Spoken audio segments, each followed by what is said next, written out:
this past the point that this election is relevant, and it does matter now. Like if you had the ability to put forth a extended voting period with same-day registrations and open primaries, it would pretty much change the country. Madam Chair, people in the audience, there's nothing we can do about what the election that just occurred.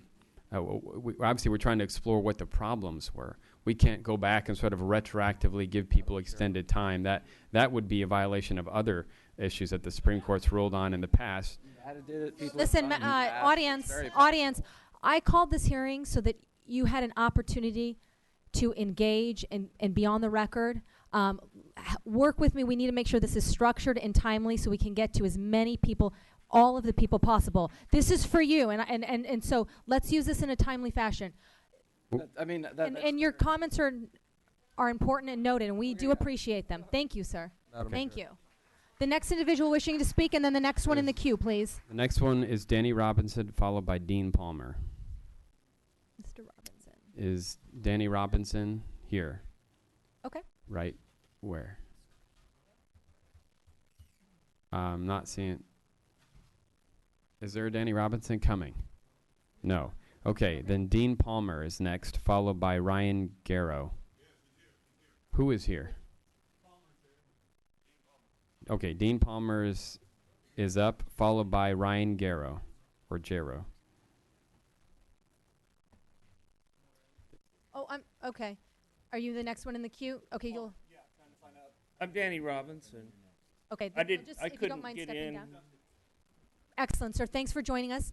You'll have 2 minutes, and I just want to make sure you get all of them, so we won't start until you're ready. And then Mr. Okay, sir, please. Thank you for letting me talk. Absolutely. My name's Danny Robinson. It's very personal for me why I'm up here speaking. It's for my daughter in Tucson. She has 2 kids. She's going to school. She works all she can.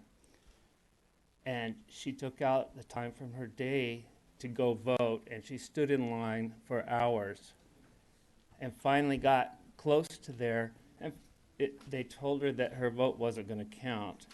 But she went ahead and waited and went in, and they told her that she wasn't a Democrat anymore. She was an independent, and she wouldn't be able to vote. She's always been registered as a Democrat. She's always voted as a Democrat. Suddenly, she's been changed. And after all that, she called me. She was in tears because they were telling her that her vote wasn't going to count.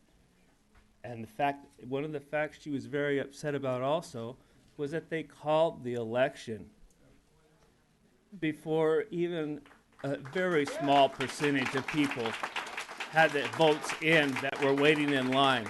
And they were coming out and telling the people that were standing in line that your vote is not going to count. The election has been called. And this is ridiculous. This is unjustifiable in any book. And I want justice for my daughter. I want a revote.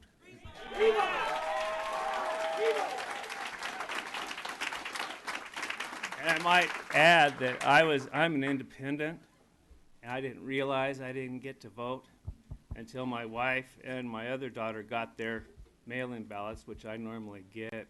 And I went and checked it out and found out that through my own not knowing, which I really don't have an excuse for, I thought that an independent could pick who they wanted to support in the election and get to vote in the primary. And I didn't get to do it, so I don't feel good about that. But really, I'm here for my daughter, Adelina.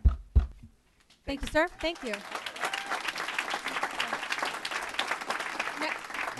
Madam Chair, I know there'll be a number of folks who think we should scrap what just happened and redo it. It is not that simple. If we do that, it disenfranchises a lot of people who did vote, and then we're all in all kinds of other legal water. So there's that's not that is audience. Madam Chair. We have a way where we got to keep it a structured communication. Representative Mesnard. Madam Chair, we will explore everything, but I just want you to be aware of what legal parameters we must work within. just being honest with you. I don't want to get somebody's hopes up that we can just snap our fingers and redo things. It does not work that way. But we will explore every possibility and try to come to the best decision we can as an elected body. Sir, thank you so much for coming. Please. I'm sorry, Madam Chair, 1 sec. Is this, I'm sorry, who are you? Yeah. Mr. Palmer, okay. Just trying to keep track. Followed by Ryan Jaro. Okay, Mr. Jaro, please get in the queue. Mr. Palmer, please go. Sweet, yeah, Glendale, Arizona. I'm a veteran Air Force and was out there in Glendale. We had 2 places, and I think before I kind of launch on to, what my experiences were, I think that, there is an opportunity for discourse. I mean, I know we've got our time, our 2 or 3 minutes or whatever it is, but I think it's fair and it's an opportunity if we ask you all a question. I think it is within your right and probably even your responsibility at this point, considering the circumstances. Maybe you could take the opportunity to respond to us for a simple question. And I'll throw in there with a revote. I'll say, you know what? I understand the parameters you got to work in, and I think the folks that set this stuff up understood the parameters too. So I think that y'all can work just as hard for us as you can for the 1%, okay? So that being said, okay, my experience down there at my voting place, it was tough. There were people up there, the elderly, the wheelchairs, canes like myself, and we're outside in the heat. There's no place to sit.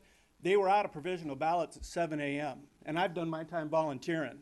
And I'm telling the guys, hey, you might want to send your guy down, or girl, and get some, because this looks like it's a pig in a poke.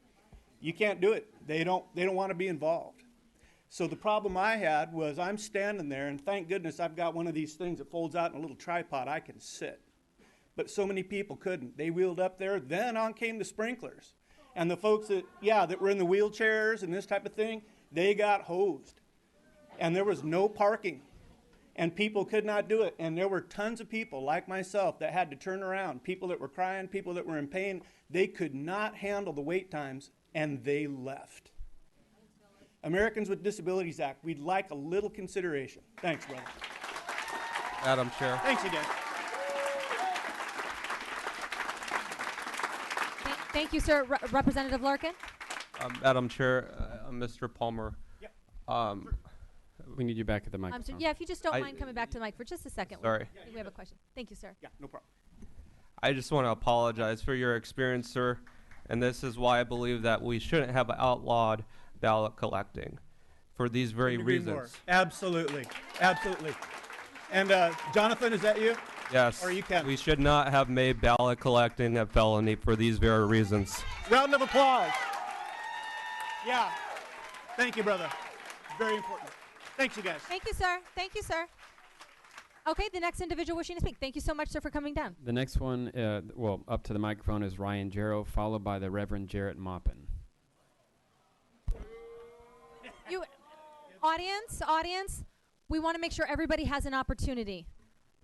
We're going to extend that to everybody here. The faster we get through it, the more people go. Sir. Okay. We'll start off. My name is actually Ryan Jaro. It's a common mistake. No big deal. Sorry about that. Oh, no, it's perfectly fine. Perfectly fine. Okay, so I think it's safe to say we are all here for the same purpose, democracy. It's what makes our country great. It's what allows us to essentially decide how we are to be governed. Same-day registration. We need to allow all those who have been disenfranchised to vote regardless of their personal situation. I myself am among one of those people who were disenfranchised before I was even able to register. So I stand here and say, let me vote, let my voice be heard. Excellent.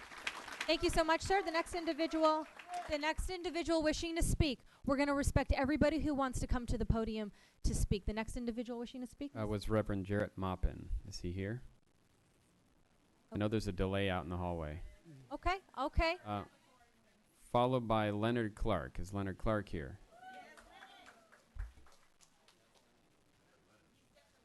I hear from Leonard. Okay. And after Leonard will be Brandi Felgd. Maybe that person. Madam Chair, and to Representative Mesnard, maybe read two names so that, because there is a delay in the hall, so that if they're in the hall, they can kind of queue up. Okay, so we have Reverend Mopin, followed by Leonard Clark, followed by Brandi Felgd. Reverend. Please, Madam Chair, committee members, let me first say that what got us here happened years ago when a Republican-controlled Congress decided to gut the Voting Rights Act and not reauthorize it. Subsequently, the Supreme Court decided that states like Arizona were no longer subject to preclearance, so we can make arbitrary election rules and changes as we see fit, even though we have a long history of voter suppression and discrimination in this state. What happened on Election Day, I'm not excusing it, but we have to look at what is going to happen now. Will there be a new election for people that did not vote in the presidential preference? Absolutely not. Is the recorder going to resign? Absolutely not. Are any of you calling for a criminal probe or asking for her to be criminally charged? No, that's not what's happening. So we have to deal with what we're handed. What happened to voters was terrible. There's no excusing it. But since the recorder isn't leaving unless she's voted out on Election Day or is reelected on Election Day, we have to work with the person who's in that office. So I'm interested in what Representative Mesnar said just a few minutes ago. If you missed it, you should have been listening. Where do we go from here with respect to elections? I met with her the day after this happened to make sure that this wouldn't happen again to people in my community. I, too, stood in line with folks at the South Phoenix Community Center, Central and Alta Vista, who waited hours and hours in line in order to vote. When I met with the recorder, we made it very clear. I was angry. I went in there to slay Goliath. But what I found were two women who admitted that they made a mistake and didn't want it to happen again. So some of the things we got them to agree to do was a 300% increase in polling places, 724 locations, one for every precinct in the county. In addition to any African-American churches, and I think they would agree any other churches that want to be polling places, allowed to come in and be polling places. So now we may even have multiple locations in individual precincts. All new electronic voter rolls will replace existing machines. An increased number of poll workers and extra voting machines, public information campaign, the formation of a minority advisory board to review and monitor the elections and give input before and after they happen, and a commitment from county elections leaders to further educate the public and make sure we know what it means to be an independent or a Democrat or a Republican with respect to this. We know we need law changes so independents can participate. We know that perhaps we need a new county recorder. We know that there's a lot of reforms that need to take place. We know that the Voting Rights Act needs to be restored and enforced. Reverend. But until that happens, we have to work within the framework that we have here. There will be no Department of Justice investigation. We know that as well. Reverend. And so, I urge everyone to work with the county, the recorder, and try to move forward with what we can do to make sure this doesn't happen again. Thank you for your testimony. Thank you, Representative. Thank you. Sir. Next individual wishing to speak. Okay, next individual is Leonard Clark. Leonard Clark, followed by Brandi Felgd, and followed by Redeem Robinson. And Madam Chair, just audience, please. At 1:30 today, we do have to go to the floor. So just that's in a little over an hour and a half. We're probably going to be here until then. But I just wanted to give everyone a heads up. So we do need to keep to 2 minutes. You've mostly been doing pretty good, so I appreciate that. But I'm going to start to be a little more unkind if you start going past 2 minutes. Mr. Clark, take it away. Thank you. My name is Leonard Clark from here in Phoenix. Thank you for letting me speak. I do respect the fact that we're allowed to speak today, but I just want to start off with what I have to say with the words Purcell resign and Osborne resign.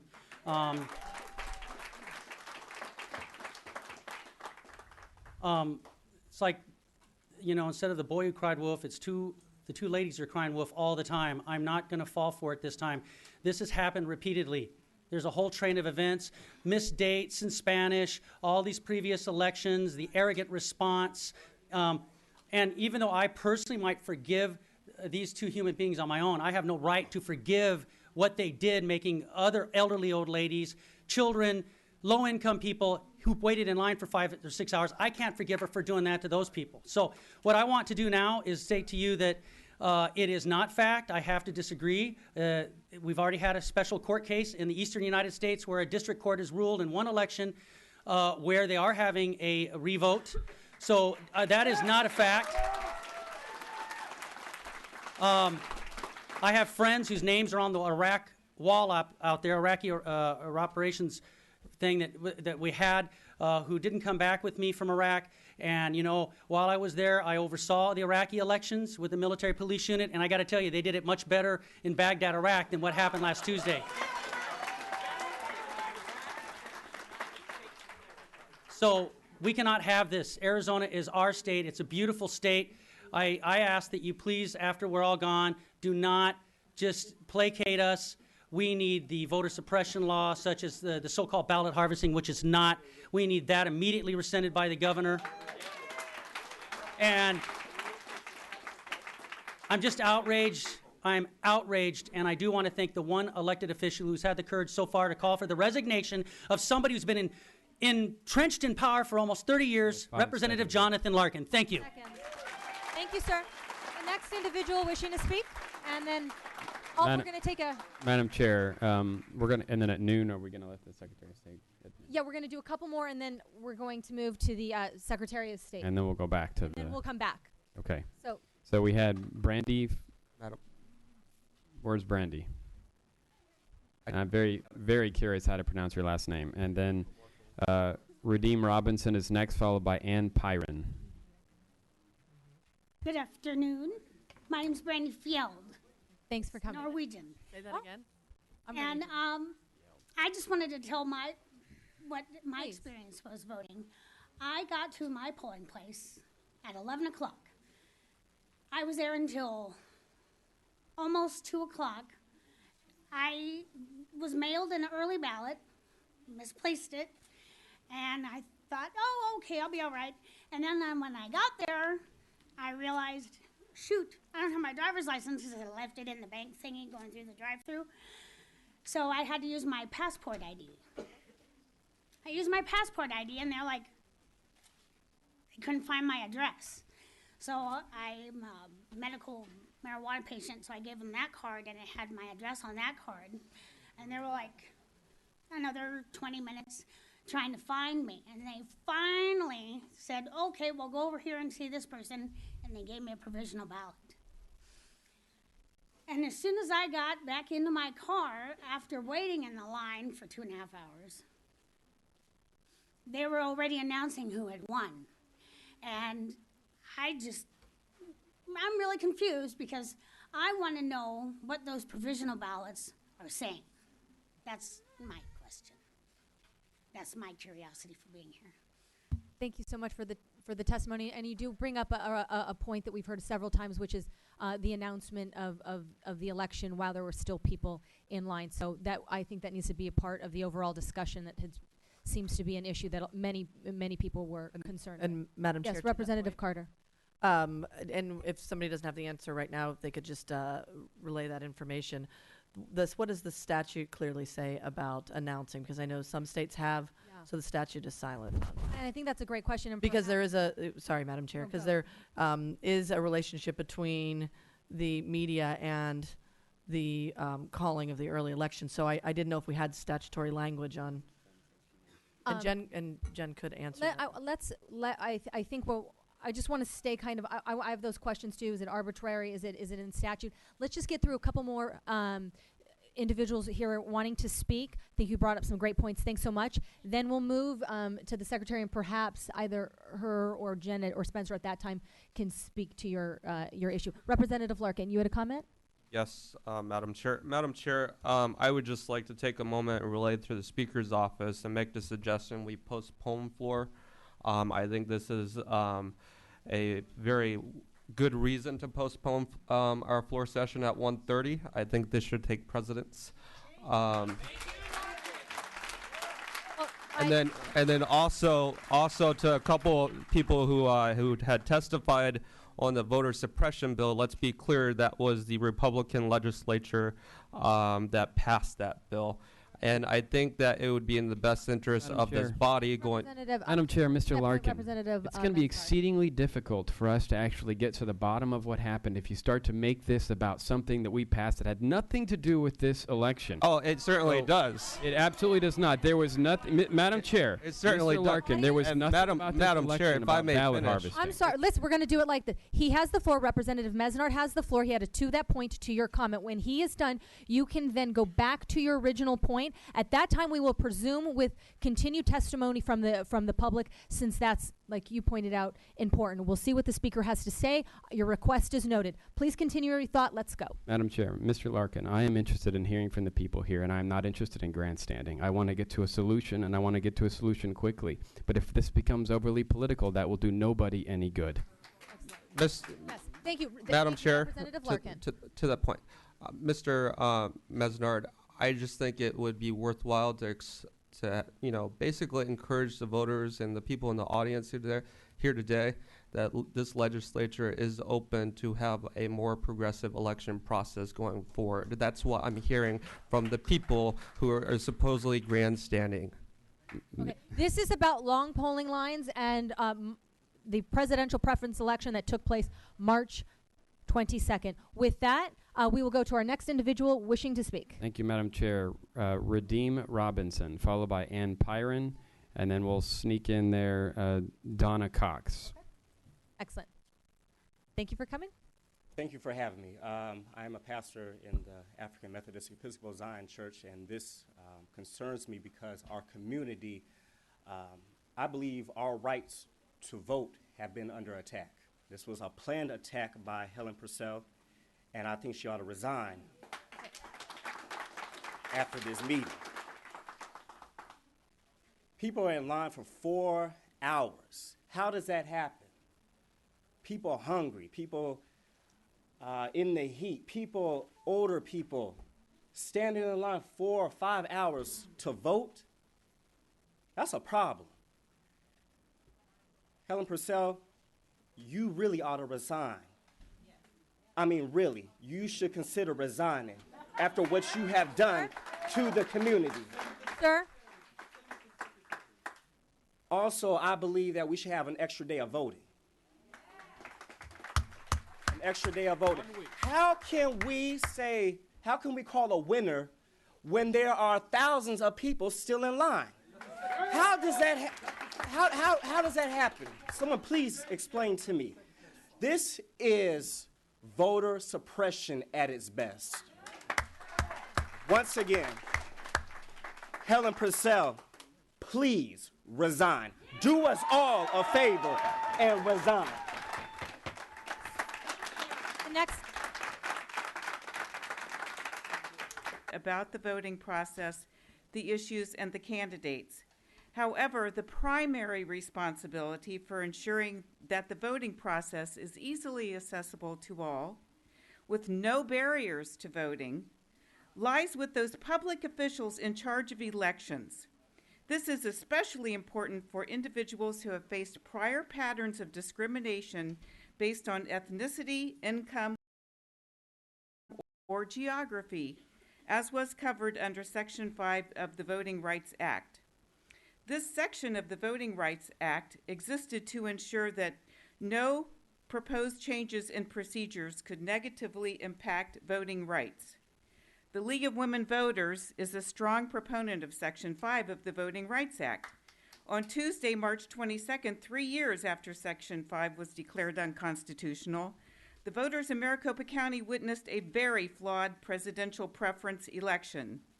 These flaws could have been prevented if the changes in voting procedures, including reducing the number of polling places from 200 to 60 in the geographically largest county in the United States, had first been reviewed by the Department of Justice. This has been a volatile election season for several months, with many candidates entering and exiting the presidential race. Voters were more likely not to use the early voting ballot because they wanted to 30 see who seconds. would left on the ballot on election day. The fact that non-declared independent voters could not vote in this election unless they registered with the party was a real problem. The most unacceptable part of this election was to see voters waiting up to 5 hours to cast a vote. We must applaud voters for their tenacity. They wanted to vote and see their vote count. 10 seconds. Legislatures should consider making this presidential preference election a true open primary that allow all voters to vote.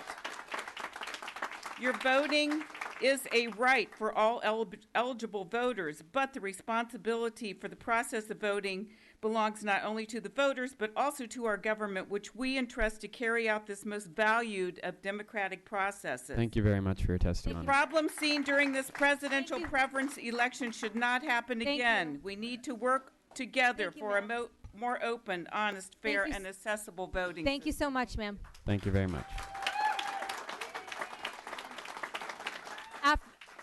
Thank you so much for coming. And then after your comments, we'll move to the Secretary of State's, please. Thank you, Ms. Cox. Madam Chair, thank you. I'm Donna Cox. I'm a resident and a registered voter of Maricopa County for 30 years. That 6-lane thoroughfare that goes through Gilbert, Cooper Road is part of my family's heritage. Annie Cooper was my grandma. My zip code is 85210, and last week, the closest voting election was 4.4 miles away. I was one of the lucky ones. The thing is for the last 3 primary elections, my zip code was different. It was 85296, a much more affluent area. And the assigned voting location was always less than 1 mile away. It was just around the corner. This year at 1:30 p.m., the parking lot was completely full. All handicapped parking spaces were completely full. Cars were parked bumper to bumper on both sides of the street throughout the entire residential neighborhood. When I finally decided where I was going to park, I left with concern that I was going to get a parking ticket. For the elderly, the disabled, and for those with limited financial means, voting must be simple.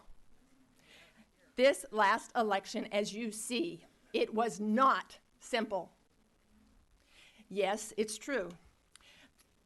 The 30,000 square foot Escalante Community Center was designated as a voting location, but only one small conference room in that building was actually used for voting.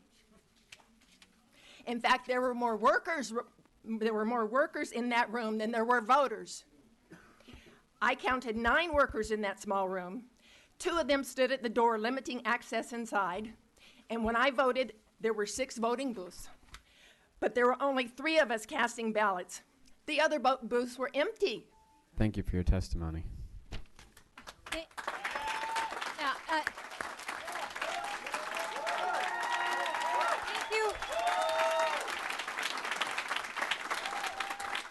Thank you for sharing your personal experience. I think those kind of comments are relevant, and it is interesting that you said you counted around 9, but we were hearing testimony that roughly around 15 were supposed to be at each site. Appreciate that. But now I'd like to move to the Secretary of State.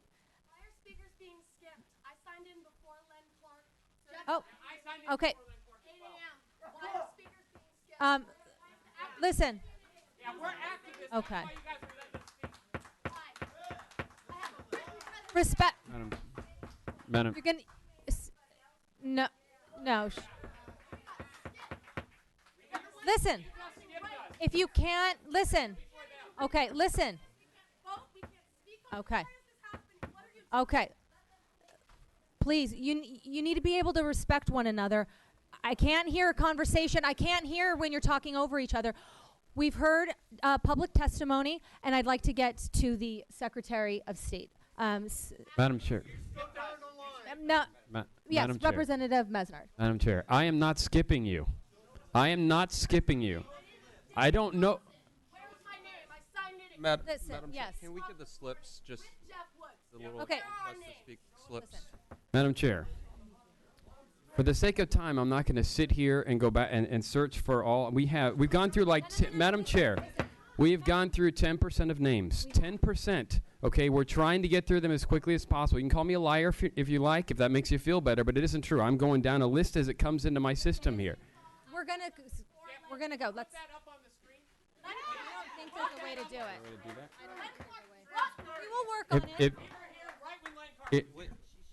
Madam members in the audience, if you can't calm down, we will work on getting it in the screen. We've never done that, but we'll explore that option. And I think we're going to go ahead and pass out slips. I'm going to ask the chair if we request to speak slips just in case. No. Let's move to the secretary. Let's move to the Secretary of State. I think. Thank you, sir, or Spencer or Regan.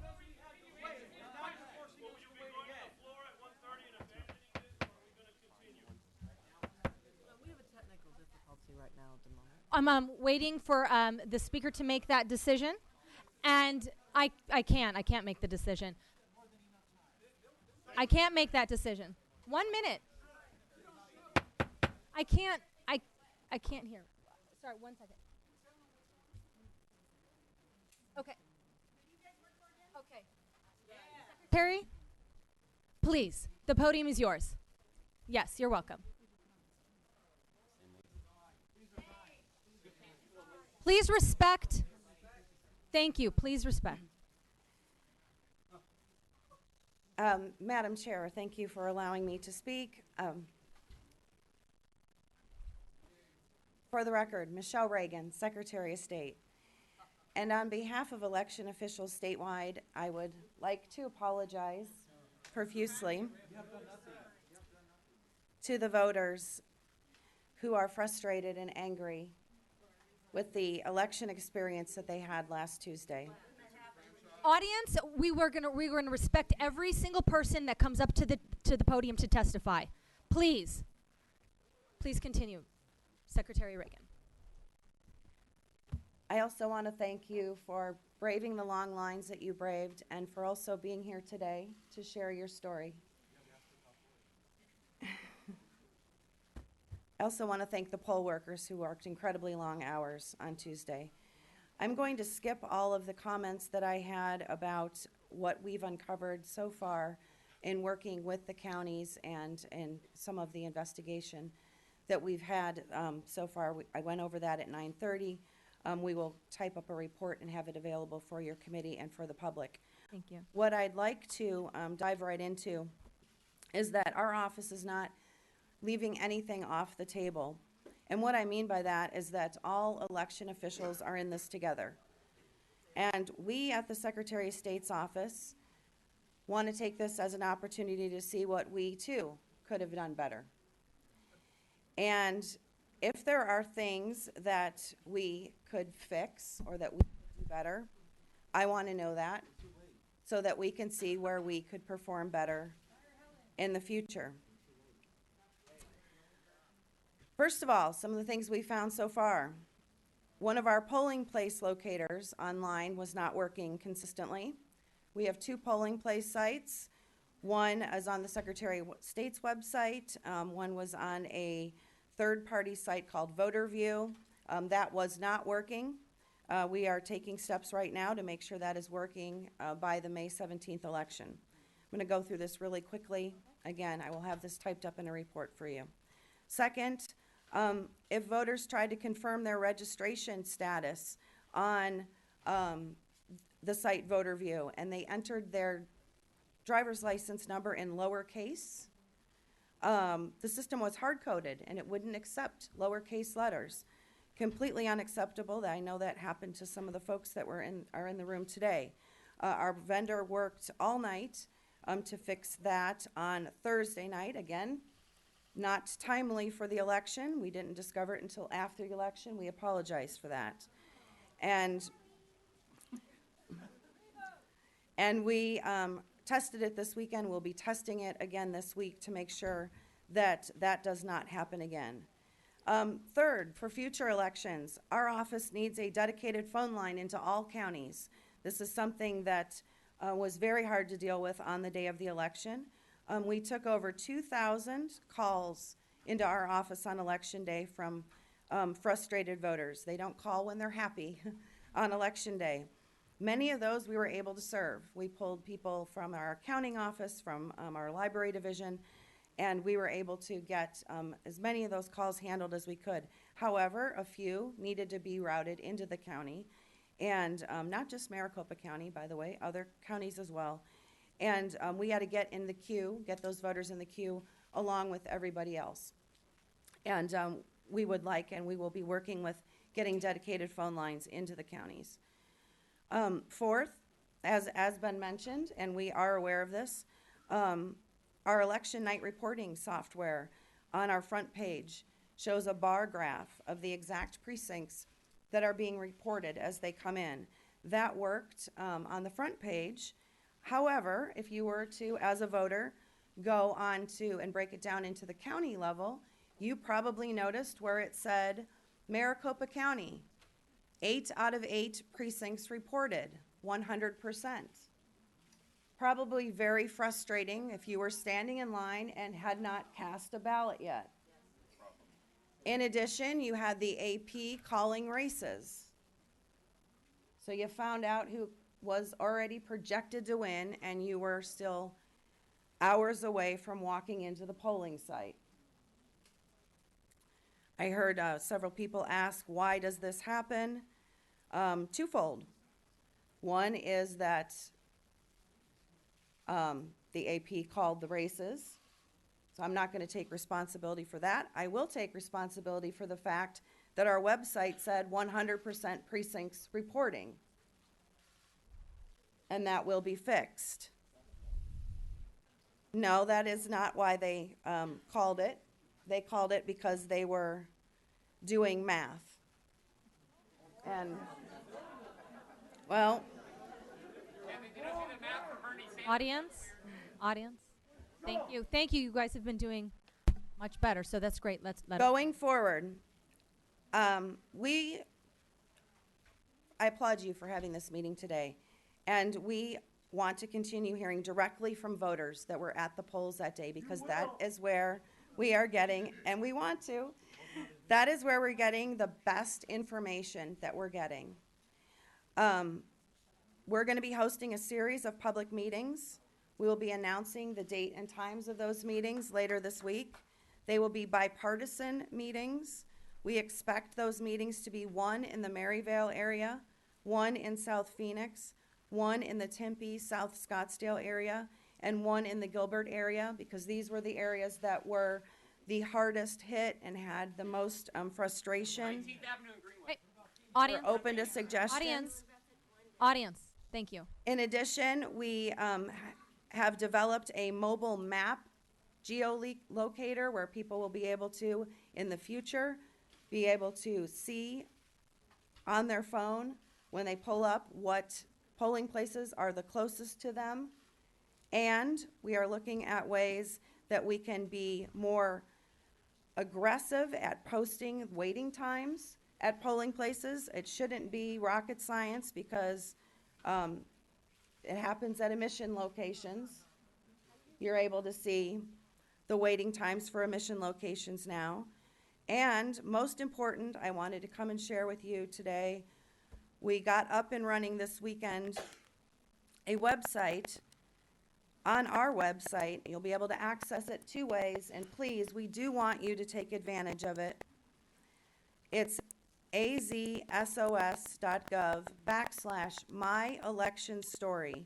And this is for people to contact the Secretary of State directly. Call us any name in the book you want. But I want to hear the frustrations you experienced. Stop. If we we can't. The best way that we can change yes. to make it better is to hear exactly what you experienced.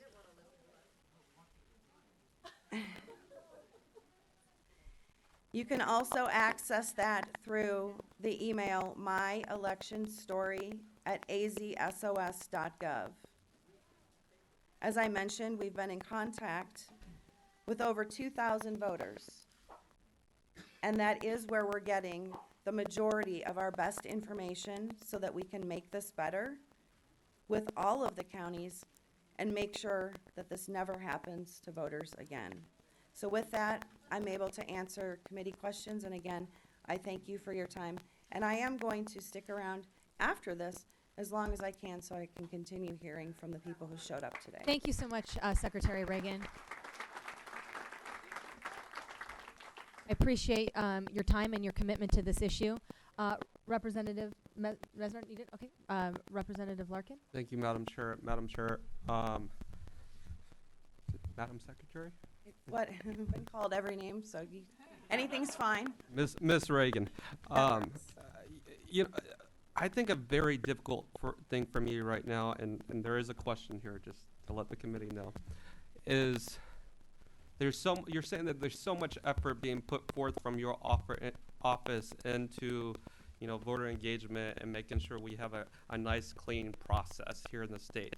However, we have SB 1516 coming to the calendar day, which is basically a dark money bill. How can you Madam Chair. How can you to stand that point, up here today? Representative Mesnar, to that. Mr. Larkin, I am going to say it again. No. Stop. Listen, this is your forum, but we can't continue to have outbursts, otherwise you have to leave. Let Representative Mesnar, who has it to that point, to Representative Larkin. It's a You bet I'm interrupting, Madam Chair. The reason I'm interrupting is because this, Stop. Madam Hold on. Chair. Yeah, those who have outbursts are going to have to leave. These conversations are just, these up here will be injecting politics into something. I'm here to listen to you all. I don't really care what to that point, these are conversations that are never had or never listened to down here at this Capitol. That's not right. That's not right. Madam Chair, Mr. Larkin, that's not remotely. Madam Chair, Mr. Larkin, you tell me how that bill relates to this issue, and then we'll listen to you. Because this is a voter suppression matter, Mr. Mesnard. Members, this is your forum. Let's get through it. We have a lot of people who want to testify, and that's important. Senator Regan said she wants to listen, as do all of we. We have to stay organized. Representative Larkin, excuse me. Did you have a question, and have you finished it? And are you I do have a question. My question was, how can the voters trust that the Secretary of State's office is acting in their best interest when we are pushing such policies like 1516 down here?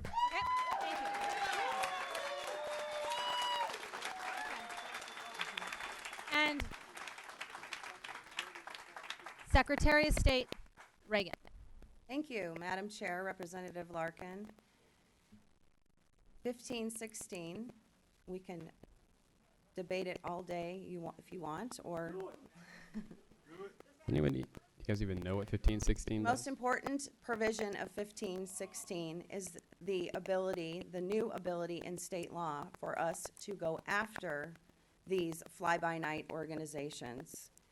There is no provision currently in state law, and we're hoping that after this passes, there will be, to be able to, when they come out of compliance with the IRS rules that they're supposed to be following, we will have a provision to go after them and force them to come into the Secretary of State's office and disclose their donors. Now, you and I can disagree with whether that language works or doesn't work. And you will have the time on the floor, when it comes to your floor, to debate that. That's what the legislature is about. Thank you. Madam Secretary, and maybe Spencer, this is a question for you, but Representative Carter had a good question about, I wanted to get back to that since I kind of put you on the back burner there. But can you speak to, is it a decision or is there statute relating to when an election is called? Is that? And then you to take that point, I received information in 16-551C, we cannot release information until 8 p.m. So, yes, Madam Chair, Representative Carter, this actually came up on election night. We were sitting there saying, and quote, how can we release the election results when there's people still in line? And so what do? We look at statute. The Secretary of State's office is bound to follow the law as it's written. And so, in no event shall partial or complete tallies of the election board be released or divulged before all precincts have reported, or 1 hour after the closing of the polls on election day, whichever occurs first. So we said, okay, shall we send out a notice to all the counties to say, don't post anything on your websites? Because then the question became, what's to stop the counties from posting something on their websites? The press could go and add up everything from all 15 counties and get the same thing as if we hadn't posted anything. However, we lack the statutory authority to direct counties to do or not do that. So we went ahead and posted it. Representative Wenninger. Yes, and just very quick, Madam Secretary, I appreciate that, and I'm definitely and am in favor of changing that somehow to give you the flexibility to And Madam Chair, Representative Wenninger, we will follow, obviously, whatever the legislature decides on that matter. Thank you. And then offline, we don't have to get into this now, but I know that your office and the county and MVD, we have to get to the bottom of, is there a breakdown in that communication? Are people being disenfranchised because their registration status was changed? I've heard anecdotal evidence from both parties, and so we just have to get absolute clarity on that and what we have to do proactively going forward to make sure that never happens again. And I know you guys have been working hard on this too. Madam Secretary.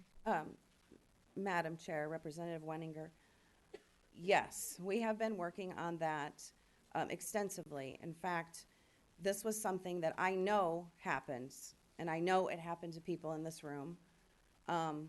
It's not hearsay. It happened to someone in my own office. One of my employees was registered as a particular party, went to go vote. I don't want to divulge his personal details, and it happened to him. So we know it happened. And we'll get to that in a second.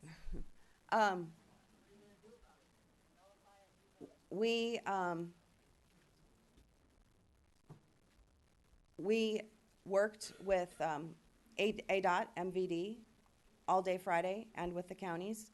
This entire weekend, all day Saturday, all day Sunday, our elections team was doing cross-checking of paper voter registration forms to see and try to pinpoint exactly which are the files that we believe were possibly affected. We do not have, obviously, a complete report or anywhere near a complete report on that. But what's most important right now to our office and to the county recorders is making sure that the people that cast provisional ballots or had to cast provisional ballots, that those are among the first ones that are being cross-checked. Because if those were votes that should count, they need to be counted. So that is our priority right now. Thank you. Representative okay. Madam Secretary, this is kind of new information for me. Do we know, has this happened in previous elections, or is this a new occurrence? Maybe if you wanted to speak to that. Because this particular issue, this is kind of like the first I've heard of it. Exactly. Yeah. Madam Chair, we've heard this. It appears that we've heard complaints of this before, but never to the level that we've heard it to this election. So we are going to be going back and investigating,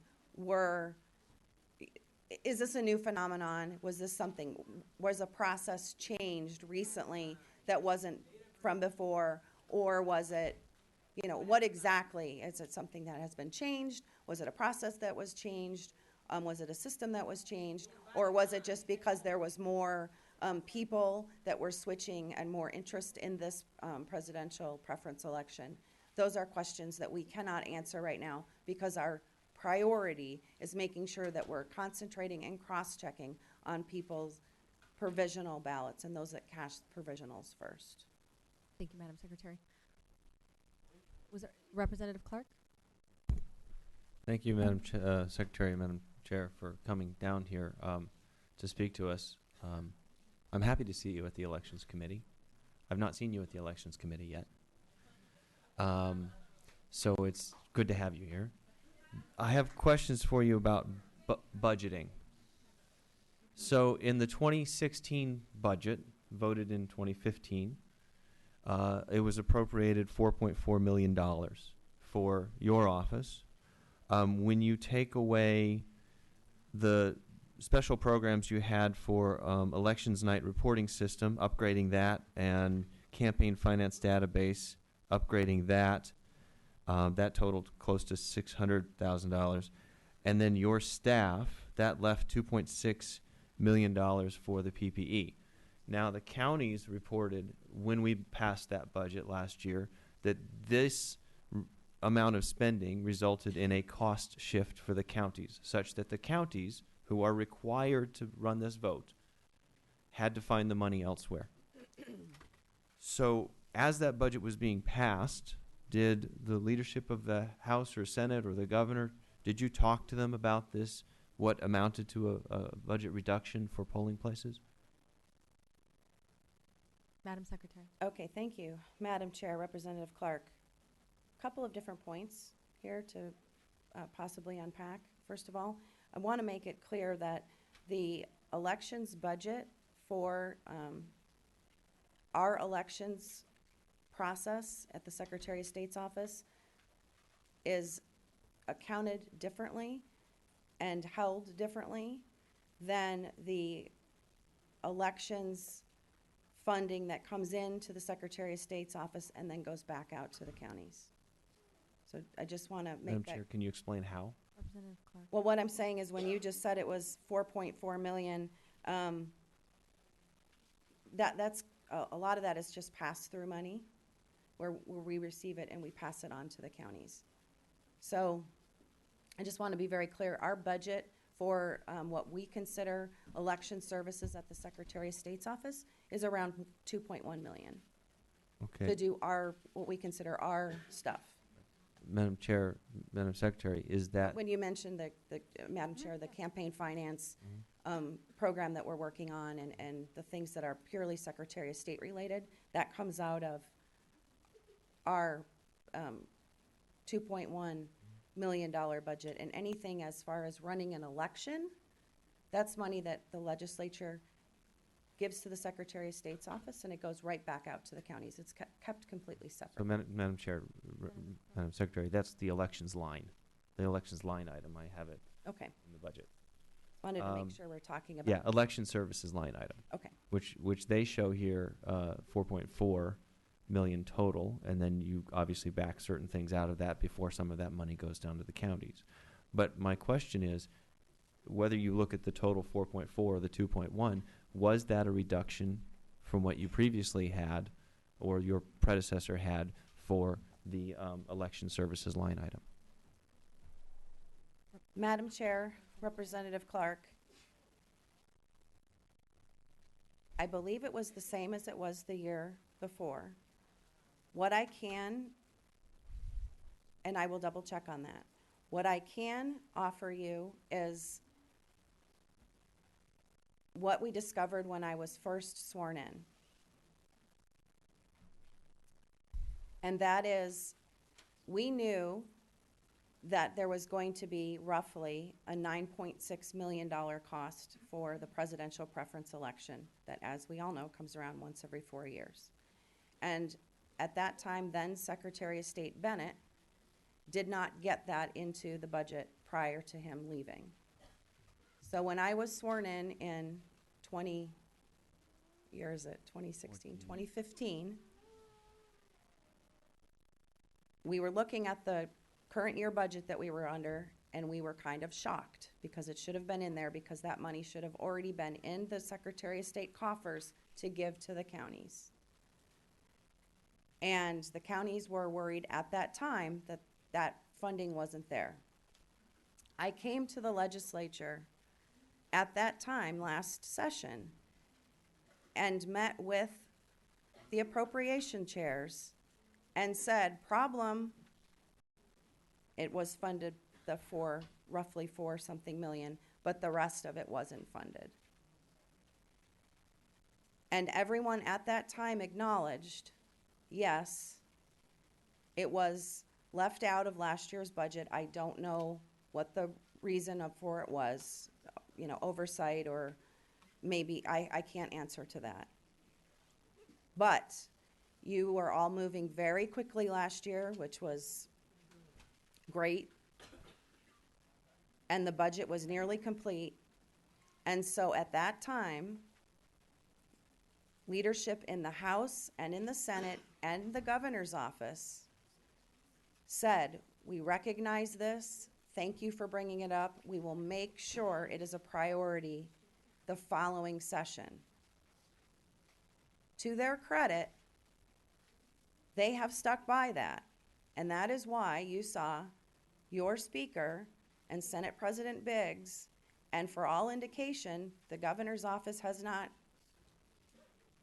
made anything else but the understanding that he was fine with the fact that the counties are owed this additional roughly $6 million. And you saw those bills being sponsored by your leadership. So that's just the history on this, on the funding. Now, what that compared to in prior years, I can't answer that without the budget books right in front of me. Madam Chair. So thank you, Madam Chair, Madam Secretary. That helps me understand. Now you find yourself in the situation at the beginning of this year that you tried to get extra funding last year, or just not extra, the stuff that was needed. It didn't happen. Leadership said, we're going to get it for you, but help me understand why it was bundled in a bill that seems to me like two separate issues, bundled with a bill that basically said, if you want this money this year, you also have to vote for this bill that will deny all future funding for state-run PPEs. So the parties will have to pay for them. And where they get that money, we don't know. You supported that bill. You did not, did you? So, Madam Chair, why are we conflating the two issues when you should just be funding the PPE? And thank you.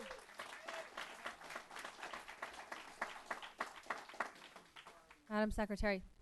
Madam Chair, Representative Clark, the decision to do one bill or to do two bills is, sure, I can take responsibility for that. I prefer one bill because I thought it would go quicker. At any time, you, the legislature, could, it obviously didn't work that way. So, but you also are the legislature and could at any time do two bills or strip something out. I'm not going to point fingers and say it's your fault. You can say it's my fault. Regardless, I do stand by firmly in the belief, and again, with respect that you are the legislature, that if an election is going to be funded by the taxpayers, then every voter should be allowed to participate. And to me, that was and is still the fundamental premise of that bill. And it's, we can disagree, we can twist it, you can say it one way, I can say it another way. But when I first ran that bill and pitched it, it was that this PPE is a completely different election than every other election that comes around every 4 years. And it is confusing. It is actually not even called a primary. Yet we all refer to it as a primary, and the media refers to it as a primary. I've called it a primary. It's not even by legal definition a primary. And we need to make the decision. My office, you, the legislature, the county elections, the Board of Supervisors, we need to make that fundamental decision. Is it going to be a primary or is it not? And if it's going to be a primary, then we need to start treating it like every other primary we treat in the state. And if it's not going to be a primary, then the taxpayers need to stop paying for it and the parties need to start picking up the tab. That is all I've ever been saying. Now you can choose to disagree with that. But that was what I proposed to the legislature for you to debate. So, Madam Chair, Madam Secretary, so you are in favor of allowing independents to vote in the primary, presidential preference primary, but you don't want the state to pay for it? That's not what she said. That's not what she said. You don't. You wanted to defund the presidential preference primary, right? If an election is going to be funded by the taxpayers, every voter should be allowed to participate. Okay, so Madam Chair, I had an amendment on the floor which said we will fund the presidential preference primary and allow independents to vote in it. My understanding from the debate on the floor was that we got word from your office to oppose the amendment. Madam Chair, Representative Clark, I am not in the legislature and I am not the sponsor of those bills. So, other questions then.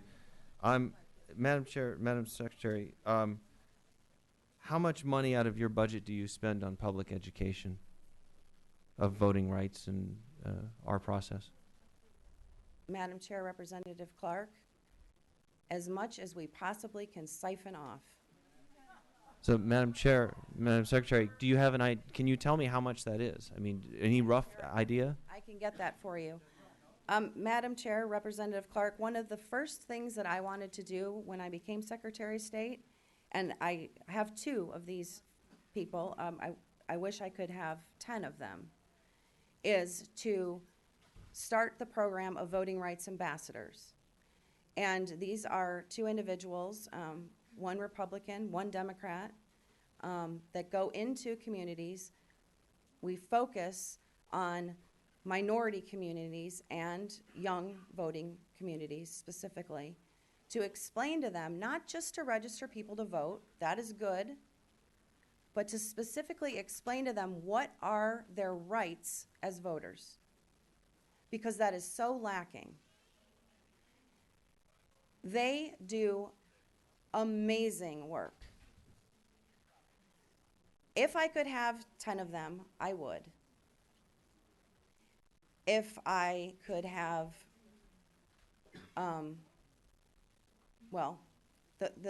as I said, I have 2 part-time people that do that right now. They were the only ones I could send out on Election Day to go and tell me what I'm doing, go and tell us what was happening at the polls. So those are the only dedicated sources that we have right now that are specifically for voter education. In addition, we did, and I'd be happy to share the results with you of this when we get it compiled and canvassed, and we haven't even attempted to do this yet. Madam Chair, Madam Secretary, Madam Chair, some of this conversation we can have with the Secretary when we don't have a whole group of people waiting here to speak. I'd really rather go back to hearing from the people. Madam Chair.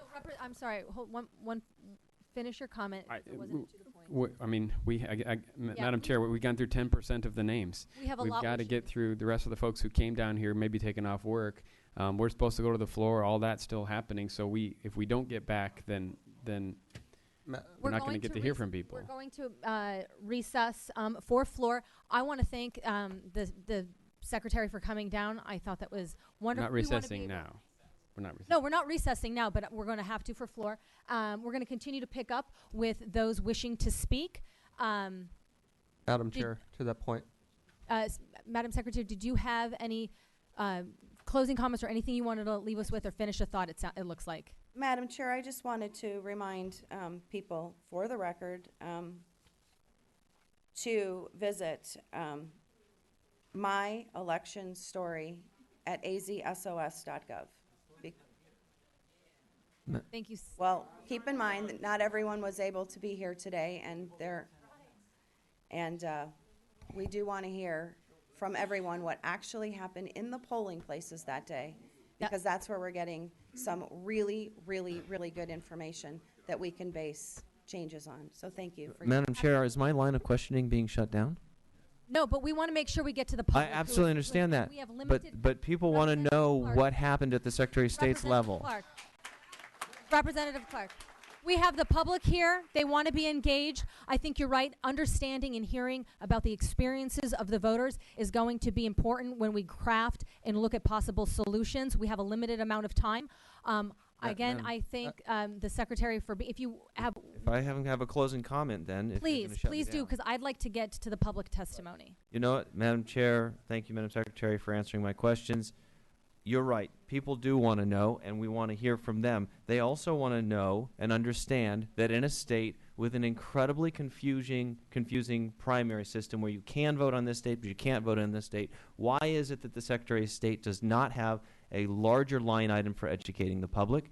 Why has the Secretary of State not been down here advocating for more funding from the legislature? I haven't heard about it in this budget year. I never saw her last budget year. Why? I heard the Secretary of State say at her press conference that she does not have power to force the counties to put in more polling places, but you've got the power of the pulpit, and you were at a press conference the day before talking about what a great primary this was going to be. These are questions that I think we should be answering as well. So with that, I'll go ahead and yield. Thank you so much. And I would encourage then Representative Clark to go to the, it looks like town halls that the Secretary of State said she's going to be having, which is a wonderful opportunity to engage the public, and I know it's a bipartisan setup. So with that, we will move to, Secretary, thank you so much for coming this morning, and we will move to the next one. Madam Chair. Representative Clark. Representative Larkin? Yes, I just got a couple of text messages, and I don't know why it's so hard to plug in the audio video table into the television. However, I am being told that we are going out of order. I don't know if there's a system, something's going on with the system, but if there's perhaps a 14-year-old who could get an audio cable, I'm sure we could get on the TV.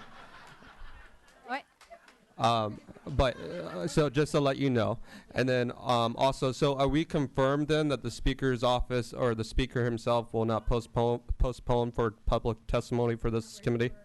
We're going to have to. I mean, have we asked them? Are we working with the Speaker's office because we're talking about? Okay, sir.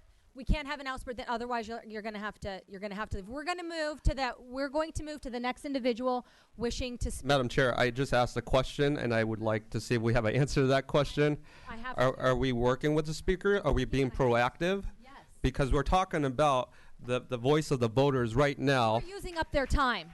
You are using up their time. We have all day, quite frankly. You are using up their time. Let's go to the next individual. Madam Chair, we're going to go to Jeff Woods.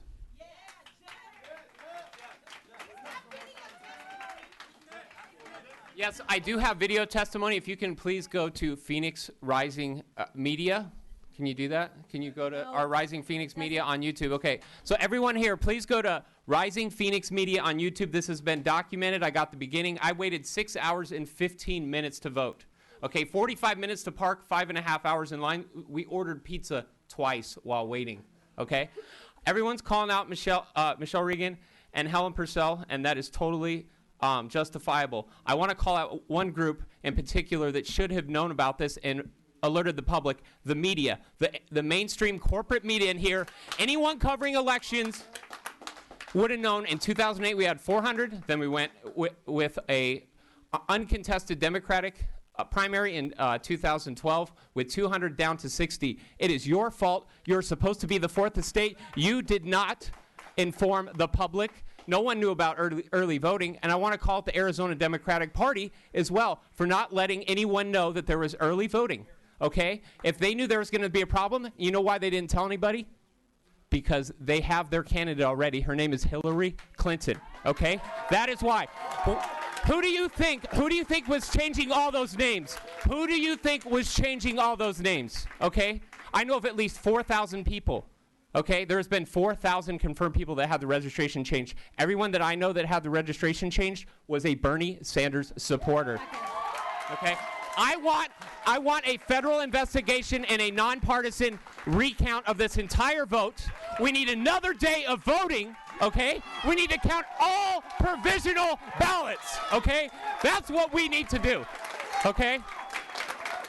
I waited in a church after waiting in line in the wind and the heat for 3 hours, and there was a pastor telling us to show up on Easter Sunday. There is supposed to be a separation of church and state. I expect you to rectify this issue. Thank you. Thank you, sir. Thank you, sir. The next individual wishing to speak is Dae Dawson. Dae Dawson. 2 minutes. 1 minute. Just Dae wait Dawson. until you get to the microphone so we can. Just for something that doesn't matter yet, my name's Dae Dawson. Great. Thanks for coming. I had 4 minutes written. I'm going to shorten it for you folks. You need to do that. Yes, sir. Thank you for giving me permission. We, the people, know that our electoral process has been corrupted. This is not some sort of conspiracy theory. This is not some sort of a sick joke, and this is perhaps especially true in Maricopa County. In 2012, the Spanish sample ballot in my district had the wrong date printed on the Spanish ballot and only on the Spanish ballot. In 2016, polling sites show a clear division at McDowell Road. This is especially disturbing because until the late 1960s, people of color were not allowed to live north of McDowell Road. Voter suppression was blatant in Maricopa County. The racially and economically oriented placement of polling sites is disgraceful. I hope that all of you have taken the time to look at a map and see how few polling places were available in South and Southwest Phoenix, south of McDowell Road. The fraudulent fiasco guised as a presidential primary on March 22nd, 2016 needs to be nullified, and constituents need to be allowed to vote. Some of us to re-vote. All who were not able to vote need to be recognized, and all votes need to be counted. Many petitions are currently circulating for an investigation of this atrocity and a re-vote on June 7th. Hundreds of thousands of signatures on over a dozen such petitions have been 30 created. seconds. Let that implore you. All right. I spent 5 hours in line. Pandering to the elite while neglecting the poor is a recipe for corruption, and we are a living example right here, right now. The corruption has become so established that it got comfortable. So comfortable that it got lazy. So lazy that you got caught. No more voter suppression can be tolerated in Maricopa County. We demand that our votes be counted. We demand a re-vote on June 7th with an open primary. Current corruption needs to be held accountable. Thank you so much. You are done, ma'am. You have burned up your time. You are done. You are Joe Arpaio's snake in the grass, and we see you. Thank you. The next. No, ma'am. Now you know why they didn't want me to speak. Ma'am, we just gave you the microphone. Yeah. Are you kidding me? No. You had your 2 minutes. Thank you so much for coming. The next individual wishing to speak. The next individual wishing to speak. And the faster we get through this, the more there's an opportunity for everybody to engage in this process, because I have to recess at 1. We have caucus. So listen, the next individual wishing to speak. Madam Chair, the next individual, and it's still 2 minutes. Yes. If you want to condense it so more of your more of your colleagues can We speak. have Joanne Woods, followed by Juan Cassian.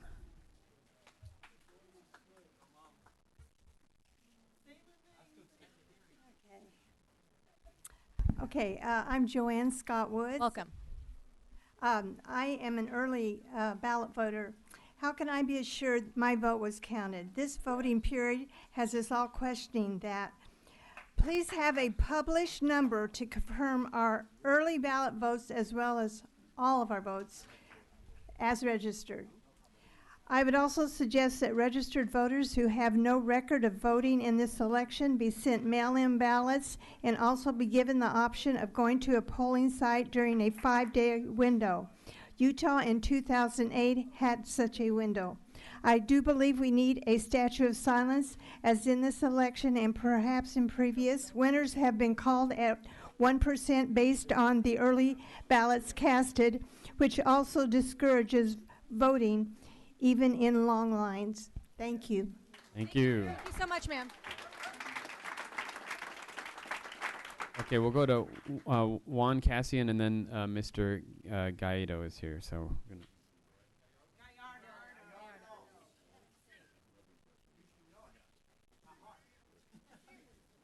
thank you very much. Is Juan here? All right, Mr. Supervisor, would you like to speak? Thank you so much for coming. Please introduce yourself for the record. Sure, thank you. Madam Chair, members of the committee, Supervisor Steve Gallardo, Maricopa County Board of Supervisors, District 5. Let me start off by saying this, and this is something I hope the legislature takes into consideration, and that is the idea of having another day of voting. This can be done, folks. This can be done. If the political will is there, it can be done. And that's a discussion that has to happen within the legislature, the governor's office. That is a discussion and something that should be done. If not, then I think if there's ever a challenge to the canvas of the election, this is a perfect example. This canvas has to be challenged and allow the courts to decide how to move forward, because the fact is this, because I was out there at most of these polling places. I drove around as many as I could, and there were a number of people that were disenfranchised. There were, bottom line. They did everything they were supposed to do. They registered to vote on time. They looked up to find out where they needed to go. They showed up on time. Unfortunately, they were not able to make it all the way up to the polling booth for a number of reasons. That alone, and the number of folks that were in that situation, I believe qualifies for another day of voting. Folks, you listen to a lot of the issues that have been brought up forward right now. These aren't new issues. Many of these bills I've introduced myself sitting as a member of the legislature. I've introduced a bill back in 2008 dealing with independent voters on the presidential primary election. I introduced it in 2013 to allow independents to participate in our presidential election. So this isn't anything new. A lot of the issues that have been brought forward have been bills introduced by current members of the legislature or in the past. So I think we need major overhaul of our election system. We do. We need to address the voter ID provision. It doesn't work. You just heard from some students right now, some students that have testified. We need to expand it to allow students the opportunity to utilize their student IDs in order to be able to vote. We need monumental changes when it comes to our election laws. So what we can learn from Tuesday is our election system is broken and we got to fix it. And it comes from the legislature looking at policies. Now, granted, there were some bad decisions made in the recorder's office. No one's going to say there wasn't. But we can learn from these mistakes and make sure in the past these never happen again. Lardo, thank you very much for your testimony. That's the point of these proceedings. Madam Chair. Thank you. Representative Wenninger, please. Commissioner Gallardo, I watched the meeting that you guys had of the County Board of Supervisors. And I heard, listening, it was a voice vote, but it was you did bring up some questions and you questioned the sixth, but it was a unanimous vote by your board to go forward with this plan. And I should have called a roll call Chair. vote, and that was the plan, was to call for a roll call. I'm sorry, Madam Chair, Representative, is to call for a roll call vote. But the discussion even started before that. We had brought up to the attention of the recorder's office that we did not have enough polling places. We needed additional polling places. My office was told, including myself, no, that was not going to happen. We were not going to bring in additional polling places. It was brought to the board that they were going to change, and they did. They changed the actual language on the agenda to say that it was these 60 polling places with the opening for additional polling places. We were told that they were going to have additional polling places. When the final list came out, those additional polling places were not there. When we inquired, both not only myself, but another district inquired, we were told that, oh, no. That's only for Proposition 123, the May 17th election. So were we misled? Yes. Should there have been additional polling places? Yes. I had discussions with the media. I've talked to many people in the media. I talked to the political party, the Democratic Party. I talked to several folks about this. This was a big problem. I talked about it on the radio station. This was a problem. We saw it coming. And unfortunately, this election continued to move forward. We can fix this. Okay. But it takes big changes, and it comes from the legislature as well. We need education funding. I was part of the HAVA committee back in 2004 after the Bush v. Gore election. We had $47 million. A good number of that went into voter education. How much money has the state paid in terms of educating the voter? Not a nickel. Not a nickel. Nothing has been spent. So I think there's a lot we can do, and I look forward to working with the legislature to make sure that, one, that it never happens again, and two, that we have the laws in place to ensure that everyone has the constitutional right to vote. Madam Chair. Representative Weininger. I agree with you, and I look forward to working. I'll work with you personally on getting whatever problems we can get fixed. We have to be solutions-based. But with all due respect, just to be specific, I mean, I listened. I turned the volume up a lot. There wasn't anybody who said no when they did the voice vote. So everybody supported. You did ask questions, and you were concerned about going down to 60. But you still vote in the affirmative. The second question I would ask is, and I think this pertains to it because of something Helen Purcell's out. I think they should have advertised this earlier. But one thing of voter suppression I think that isn't being talked about is the fact that we had a Tempe election when hardly anybody's going to show up. They have Phoenix elections when nobody's going to show up in the spring. Chandler changed theirs to mimic all the other elections, and we went up 500%. We had 94,000 people vote in a general election for a mayor and council when 2 or 4 years earlier we had 12,000. To me, that's an issue of voter suppression. I would love to see you champion that kind of thing as well going forward. And you just reaffirmed why Go we through the chair, please. I'm sorry, Yeah. Madam Chair, Representative, you have just reaffirmed why we need federal oversight over our elections in the state of Arizona. These polling places were made present less than 30 days prior to the election. It's never been happened that way. This should have been done a long time ago. The county recorder's office should have went to the public and said, hey, what do you think of these lines? It never happened. There was never any type of public participation. So yes, do we need federal oversight? You bet. And these are all the problems. Why? Representative Weininger. You took a huge turn on that. No. Let's go back. Federal oversight. Chair. Madam Chair, specifically. Been doing it a long time. Dennis Welch back there on Politics Unplugged yesterday had 2 former mayors, Phoenix mayors on there, who started talking about voter suppression and about legislators they have a trained group of voters and they've trained them in this way and they don't want to go out. That's exactly what keeping the elections in the spring does for, and every Phoenix mayor has supported for the last few months. In fact, I think they took the state to court over changing the elections when everybody would vote up. They wouldn't have to take 4 times off in a year. They would show up when the president's being voted on and everything else. And what's everybody always say when they're defending it? Voter fatigue. They're not going to go down the ballot. They insult the voters, basically calling them that they're not intelligent enough to go down the ballot, and I know that they are. And that's the argument they use every time, and it's wrong, and it's empirical, irrefutable data. Says you will surge 2, 3, 4, 500% if it's done like that.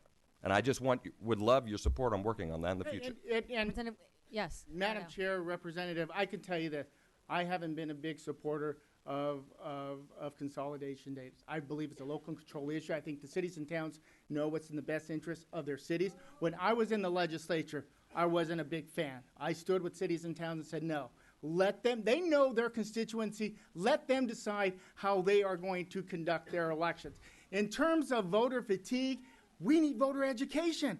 Bottom line, we need voter education. We don't invest money into voter education. The state does, the state doesn't. And that was something I'd advocate all the time.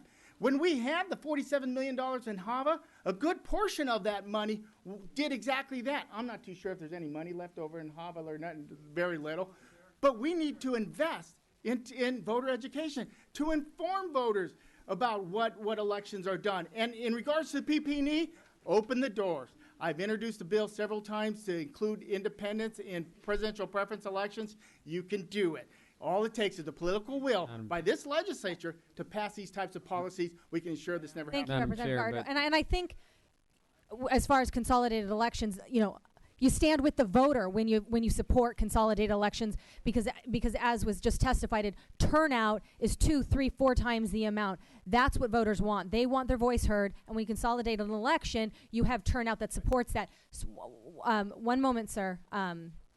One moment, sir. We do want to make sure that we get to everybody else in the audience, but I think there are some people here that do want to ask our county board supervisor some questions. Is that Representative Clark? Thank you, Madam Chair. Supervisor, you are You were in the room. We had a quote from Ms. Purcell saying that it was signaled to her from the legislature that she had less money. And did she present it to you in this way? And did the Secretary of State in any way voice concerns to you about the number of polling places? Money? No. Well, thank you, Madam Chair, Representative Clark. Money was never part of any discussion at least at the county level. I think if it is the issue, then that's something that needs to be brought up, because money should never determine the factor of anyone is eligible to vote. Money should never. The right to vote is so precious. It's so precious, and you heard it by so many speakers that money should never be part of it. So to answer your question, no, money was never part of the actual discussion. The second part of your question is I don't recall anyone from the state coming to the county saying 60 polling places are not enough. I brought up the issue a number of times before the vote, during the vote. We brought up that issue, and we'll continue to question that. Thank you, sir. One last, yes, very quickly. Representative Clark. So, Madam Chair, Supervisor, you've worked in elections long before you were ever even in office. If we were to consolidate elections, would you agree that we would also see an increase in turnout if we put the statewide elections, governor, secretary of state, in a presidential year? Yes. I mean, so consolidating, if it's good for the goose, it's good for the gander. We should put them all in the same year. Exactly. Thank you. Madam Chair, Representative Clark, you bring up a good point. The reason for consolidation, let's be honest, is political. We really can, I mean, and you just pointed it out. If we really want consolidated, let's put everything on the ballot. But the fact is, politically, there's folks down here at the Capitol that would not stomach that. Yeah, you're absolutely right. Thank you, sir. Thank you so much for coming. The next individual wishing to speak. Madam Chair. Oh, I'm sorry, Representative Larkin. Did you have a follow-up to the? Well, just for your knowledge. So I have been getting. We will. One moment, sir. Representative Larkin. Representative Larkin has the floor. We're going to go by protocol here, and we're going to respect everybody who's on the microphone. Representative Larkin. Thank you, Madam Chair. Madam Chair, I've continued to get a couple texts. I don't know what's going on, but I was wondering if the Vice Chair would allow Randy Perez, Samantha Pestros, and Reverend Walton, who apparently signed in yesterday. I don't know. I just want to bring it to your attention. And if there's an outburst, then you're going to have to leave. We're going to respect everybody's time. Thank you so much for your note. Mr. Larkin, would you go through the names that you want to speak next, please? Madam Chair, Mr. Vice Chair, I have Randy Perez, Samantha Pestros, and Reverend Walton. I heard I have signed in since yesterday. Randy Perez, Walton, and what was the third? Pestros. Okay, we will follow Mr. Larkin's lead. We'll go to Mr. Perez. And okay. And then we'll do those, and then we will be recessing because we have caucus, which I'm told I have to recess. So, sir, it's a choice. It's not a choice that I can make. I wish I could. Sir, would you please thank you so much for coming. Please. Reverend, go ahead. Good morning, Madam Chair, members of this body. I stand outraged because what I witnessed on Tuesday took me back to the 1950s when voter suppression was at an all-time high.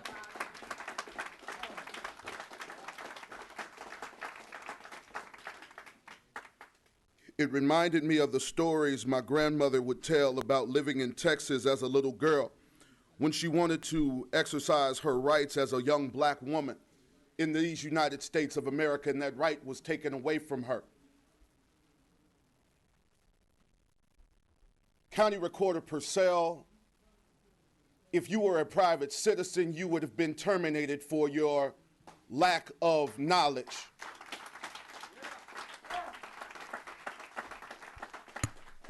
And this is what really made no sense. When the news reporter asked you, you laughed as if the experiences of the people who had taken off of their jobs, which they pay taxes to pay your salary, it was as if it was as if it was of no consequence to you. You laughed almost like Marie Antoinette before the French Revolution when she said, "Let them eat cake." If you were a private citizen working for a privately owned company, you would have been terminated without hesitation.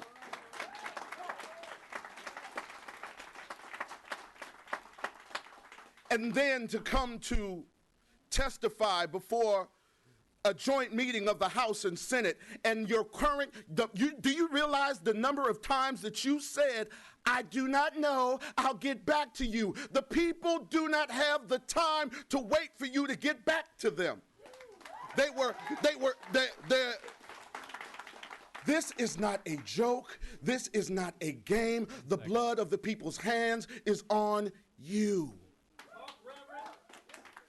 Therefore, we are asking the Department of Justice to come in. Not only are we asking the Department of Justice to come in,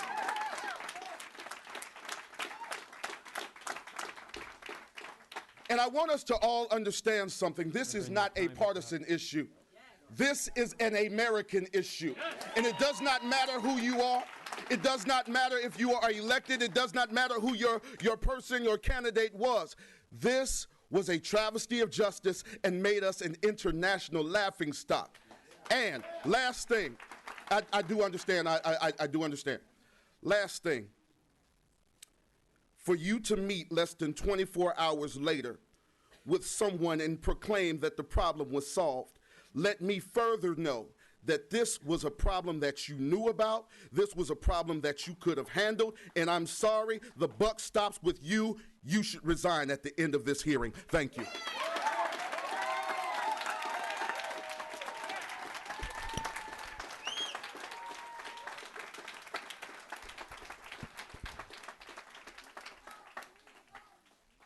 Thank you, Reverend. Can I get an amen for the Reverend? My name is you haven't started my time yet, have you? I did. As soon as you came up to the microphone and started speaking. I was just at a point of clarification. I've been told that it's the rule that the chair can make the determination on her own whether she wants to continue this or not. So that's been told as a point of order.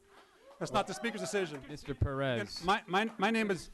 In the absence of the chair, I am the acting chair. I'm going to extend the same courtesy to you I've extended to everybody else, which is 2 minutes. All right, thank you Please very much. begin. My name is Randy Perez, and I am a concerned citizen here in the state of Arizona. You know, someone brought this thing about, right now, I'm going to talk about criminal conduct. Because you all spent some time, you brought Ms. Osborne and Ms. Purcell to talk about fraud taking place in the state of Arizona. You talked about criminal conduct. You all made it a felony. If you help somebody, your neighbor, bring in a ballot, you are a felon if you successfully help them to vote. You tell me, what is the crime now when you deny people the right to vote? When you deny people the right to vote, what's the crime? What is the crime? Because check it out. A private citizen, a corporation did not deny those people the right to vote. It was under the color and of authority of the county. Taxpayer dollars denied people the right to vote. It used to be called a poll tax. If you can recite Article 1, Section 2 of the Mississippi Constitution, you're denied the right to vote. Now it's called a time tax. If you couldn't put in a certain amount of time, you were denied your right to vote. Now why is that? Why is that? So I challenge you all, if you can make it a crime for a citizen to help somebody vote and successfully help them to vote, why can't you make it a crime when you deny 1,000 people the right to vote under the color of authority? You tell me. Because you're not interested. And you ought to be thankful, Ms. Purcell, because if you were a Democrat, every elected Republican would be show some you would resign. Respect, Mr. Perez. Excuse me? You want to talk about respect when you denied people the right to vote? When you push that voter ballot bill, you want to talk about respect, sir? When you turn it a crime to help someone vote, you want to talk about respect? You have no respect. Mr. Perez. Sir. Okay. Zero. Here's how it's going to go. Here's how it's going to go. I have been told that I have 30 more minutes. We can extend this 30 more minutes. And how the next 30 minutes is handled will be dictated by everybody in attendance. If we want to make it a productive 30 minutes, we can. We can continue testimony and get through as many people as possible. If there's disturbances, if there's outbursts, then I will end it right now and we won't be able to get as many other people to the podium. So I've been told, sir, you're proving and making my point. Thank you. Everyone thank you. We want to make sure we get as many, I've got 30 more minutes. I've been told I have 30 more minutes that I'm able to extend this hearing. then I would like to make sure I get as many people possible. Right. We're here and in it together. This is a public forum. Yes. Please finish. That was 2 minutes. No, let me actually. finish. I've been No, around. no, sir. I just want to say this, ma'am. You're asking us to trust the very same people that created this mess to come back in May and fix it? Are you out of your mind? At what point? What if it was 8 hours? You have to have a threshold. At what point does it become incompetence? And you don't Sir, have the your time 2 anymore? minutes are done, and I When want are you all going to own up and be real leaders? 2 minutes Thank you are for your over. We're getting the next individuals.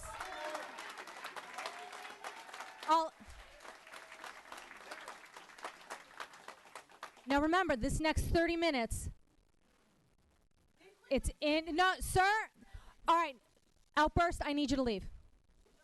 Then let's make this next 30 minutes a productive one. We have one, ma'am, at the podium. Your 2 minutes starts now. Thank you so much. My name's Samantha Pestros. I'm the executive director of the Arizona Advocacy Network. I think most of you know me very well. I've been here all year. And I commend you for having this committee. I think it's wonderful that we can hear from the Secretary of State, from the county recorder. But I'm very deeply concerned that it's all for show and that nothing substantial will come out of it. And I have several reasons for that concern. One is that there's absolutely no reason why the floor cannot wait. I encourage everyone to contact Speaker Gowan. We're putting his information up on our Twitter handle, Arizona Advocacy on Twitter, to urge him to push the floor back so that everyone here can speak today. I'm also deeply concerned because I have sat in this committee and I have heard a bill sponsored by the chairwoman, Ugenti Rita, that makes it a Class 6 felony to deliver someone's ballot for them. I could get up to a year in jail and $150,000 just for delivering someone's ballot, and that was sponsored by the chairwoman here today. It passed through this committee on party lines. So I appreciate that you're concerned about voters, but when that bill came through here, it did not appear that you were concerned about 30 voters. seconds. Finally, there's a bill today that went through, I did not pass on party lines, perhaps. Sorry. There was also a bill that's going to be heard today that completely rewrites campaign finance law.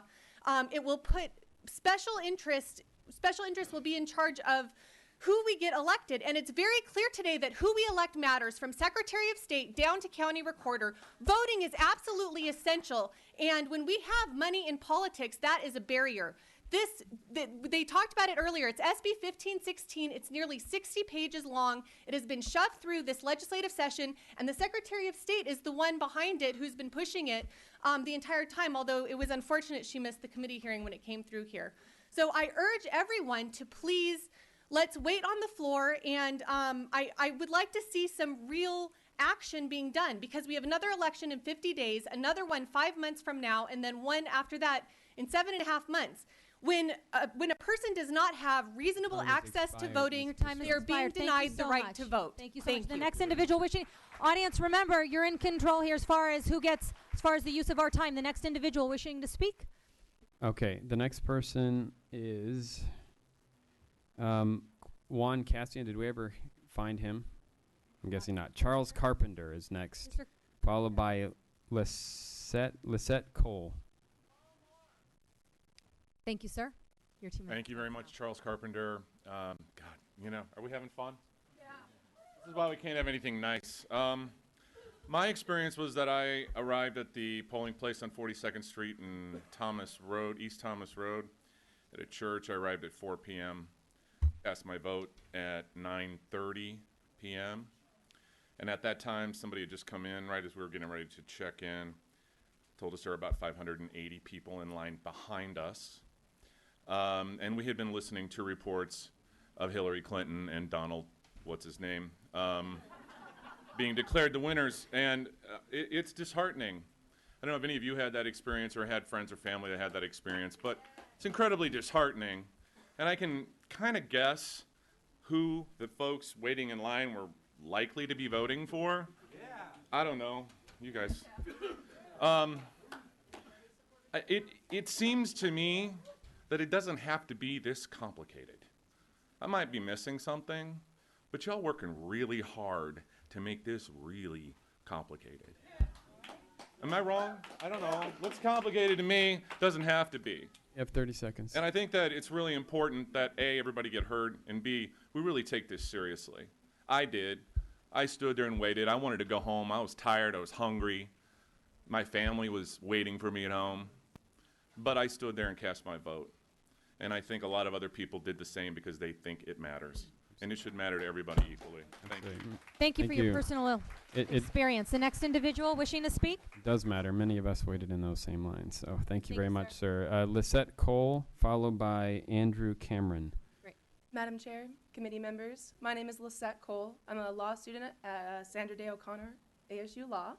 And I'm here to just talk about the 2 minutes of some of the misfortunate events that happened on March 22nd. From my friends and people on Facebook who are brave enough to share their stories, I wanted to tell you them.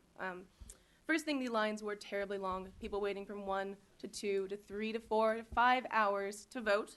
I had a friend who went to go to the polls 3 times. Once before work, couldn't vote, had to leave. Once before class, couldn't vote, had to leave. We got out of class at 5:50, and she went to go vote and stood in line until 9 o'clock. This was unreasonable, and this is wrong. Something went wrong in Arizona, and we should definitely be working to fix it.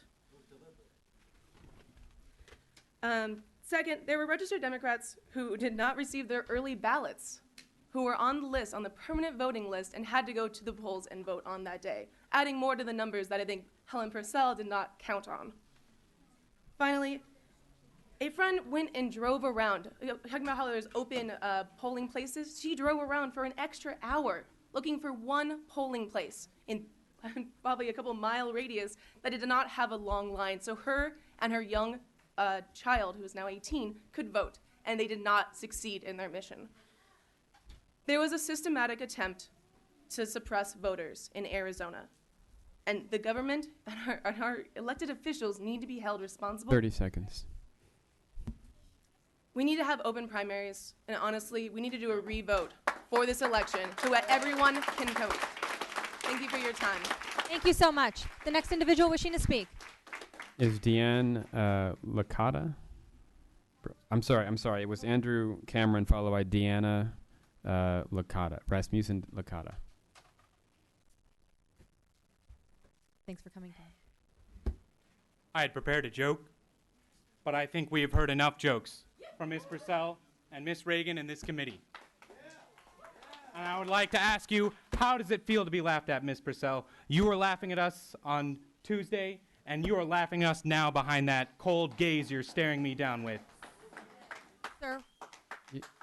I registered to vote as a Republican. I was denied my right to vote. They gave me a fraudulent identification as party not declared. I have not changed my address in 10 years. I registered to vote on time. I was robbed of my vote. This is a serious crime. This is as serious as rape. It is as serious as murder, because this is the rape and murder of our democracy. And I demand that someone be held accountable. If not you, Ms. Purcell, then who? If not you, Ms. Regan, then who? This is a high crime, and there must be punishment. If there is not punishment, then we do not live in a system of law. And I give up the balance of my time. Thank you. The next individual wishing to speak. Dianna Rasmussen LaCotta, followed by Robert Smith, and then Diane Post. Did you want to say that one more time? Did you hear that, everybody? Dianna Rasmussen LaCotta. Is that person here? Okay, thank you. They're She's coming. One more. Followed by Robert Smith, and then Diane Post.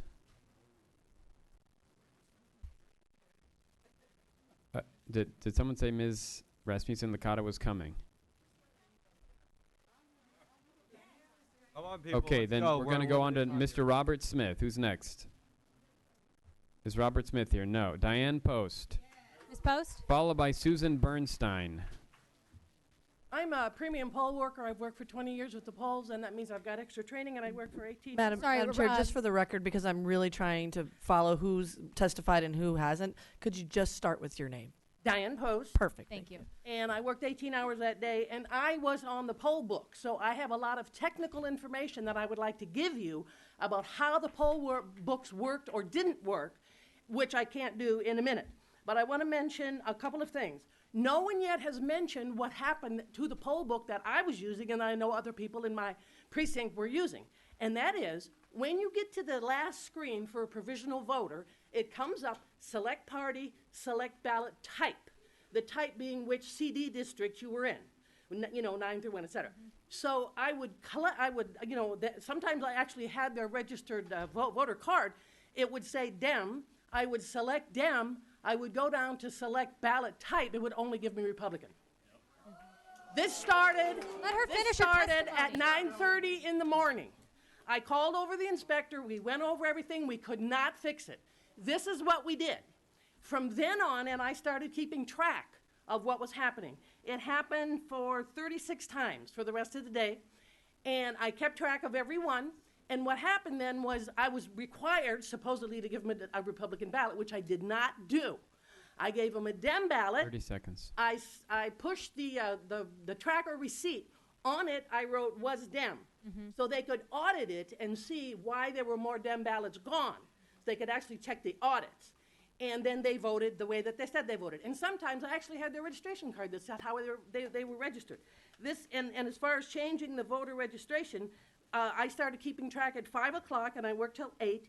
I had 19 times that a Democrat was called a Republican, and 3 times that a Republican was called a Democrat. So in answer to some of your questions, we did run out of ballots. There seems many things Ms. Purcell does not know. We did run out of ballots. We ran out of CD9, and we ran out of CD5. I've done this for over 20 years. That was the smallest room I've ever worked in, and it had the least parking I ever worked in. At the last election, we used the same poll books.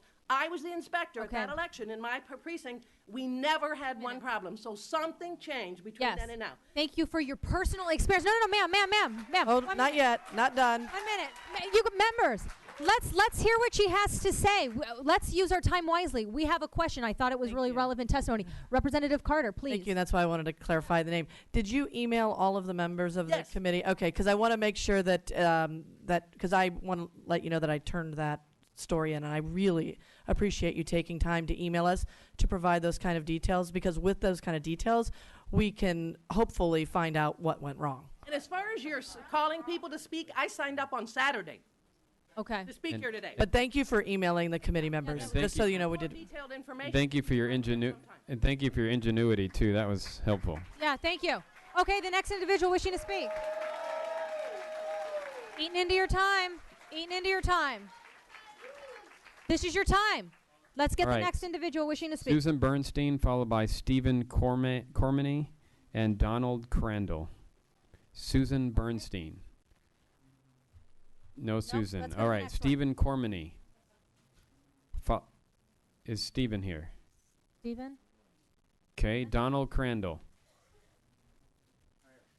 All right, Donald, and then followed by Amanda Meltcher and Andrew Cameron. Oh, we did Andrew, sorry.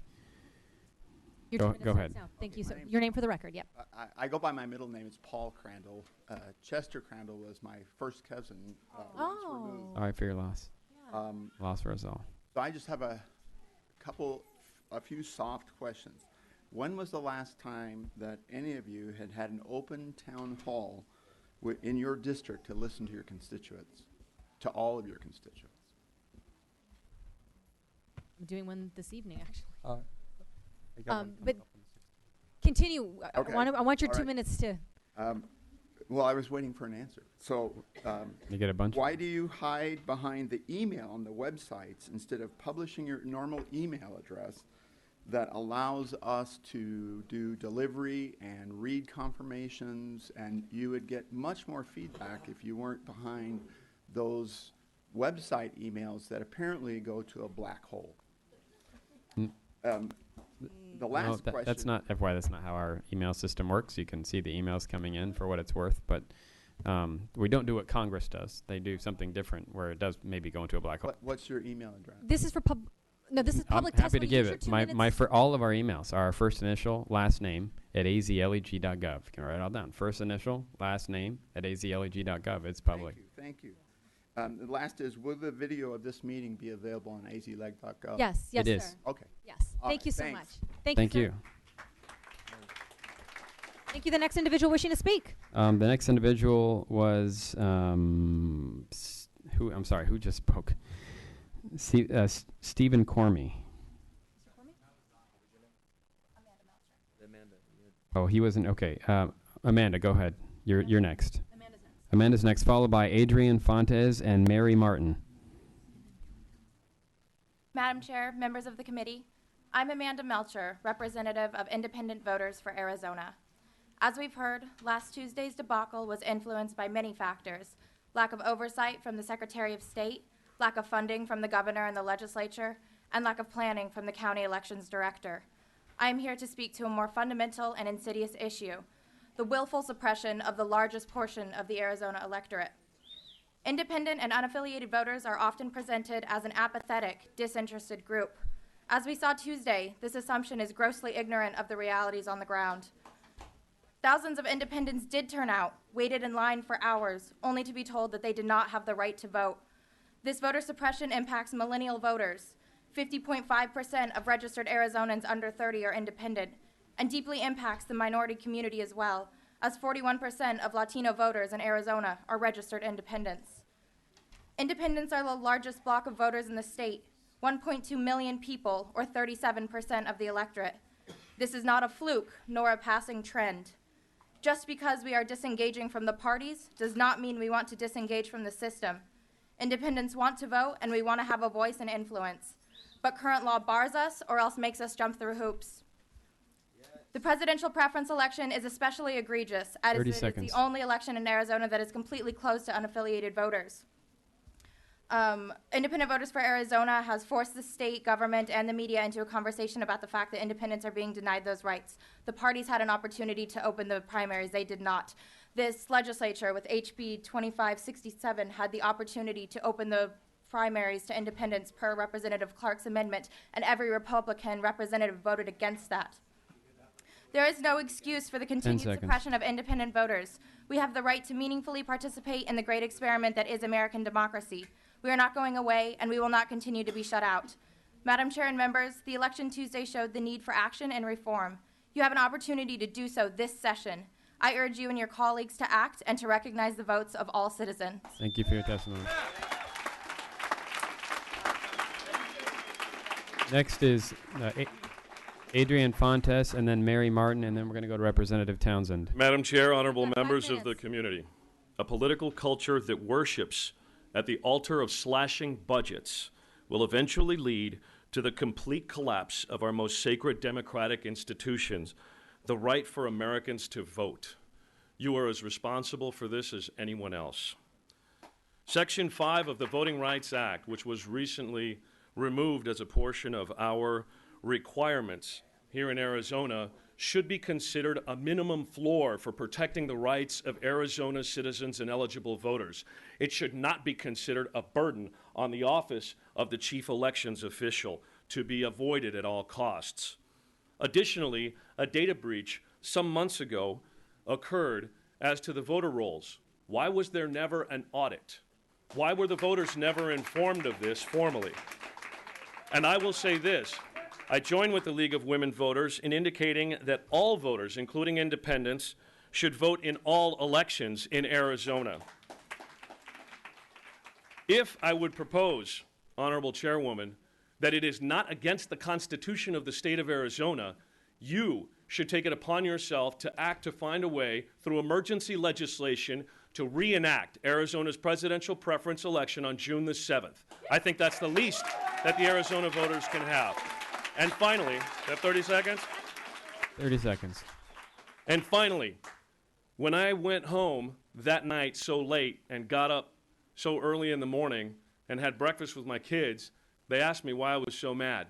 My 11 and 8 and 6-year-old girls, whose Girl Scout cookie clip I have with me, were wondering. And I tried to explain to them why people were so mad. And in that discomfort of trying to explain to children, I decided that I was going to run for Maricopa County Recorder. Now hold on, don't take my time. I will tell you right now that I do not want Helen Purcell to resign. I want to beat her at the ballot box. This is about your experience at the poll. Thank you, sir. Right now, I will tell everybody at electfontes.com, you can get more information. Thank you very much, Madam Chairwoman. I do appreciate your courage and candor at having this, because you're just as responsible for this mess as Helen Purcell. Thank you, sir. All right, the next individual wishing. Thank you. The next one to speak is Mary Martin, followed by Representative Townsen. All right, I am Mary Martin, and I had to come to this My vote counted. I didn't stand in line longer than 2 hours. My husband couldn't vote, but of course I'd be a felon if I took his vote. I taught school, my husband taught school. We retired from teaching. I have to be here because I have told students all these years that we live in America, that we have the right to vote and that we have honest elections. I have to apologize to them for this election.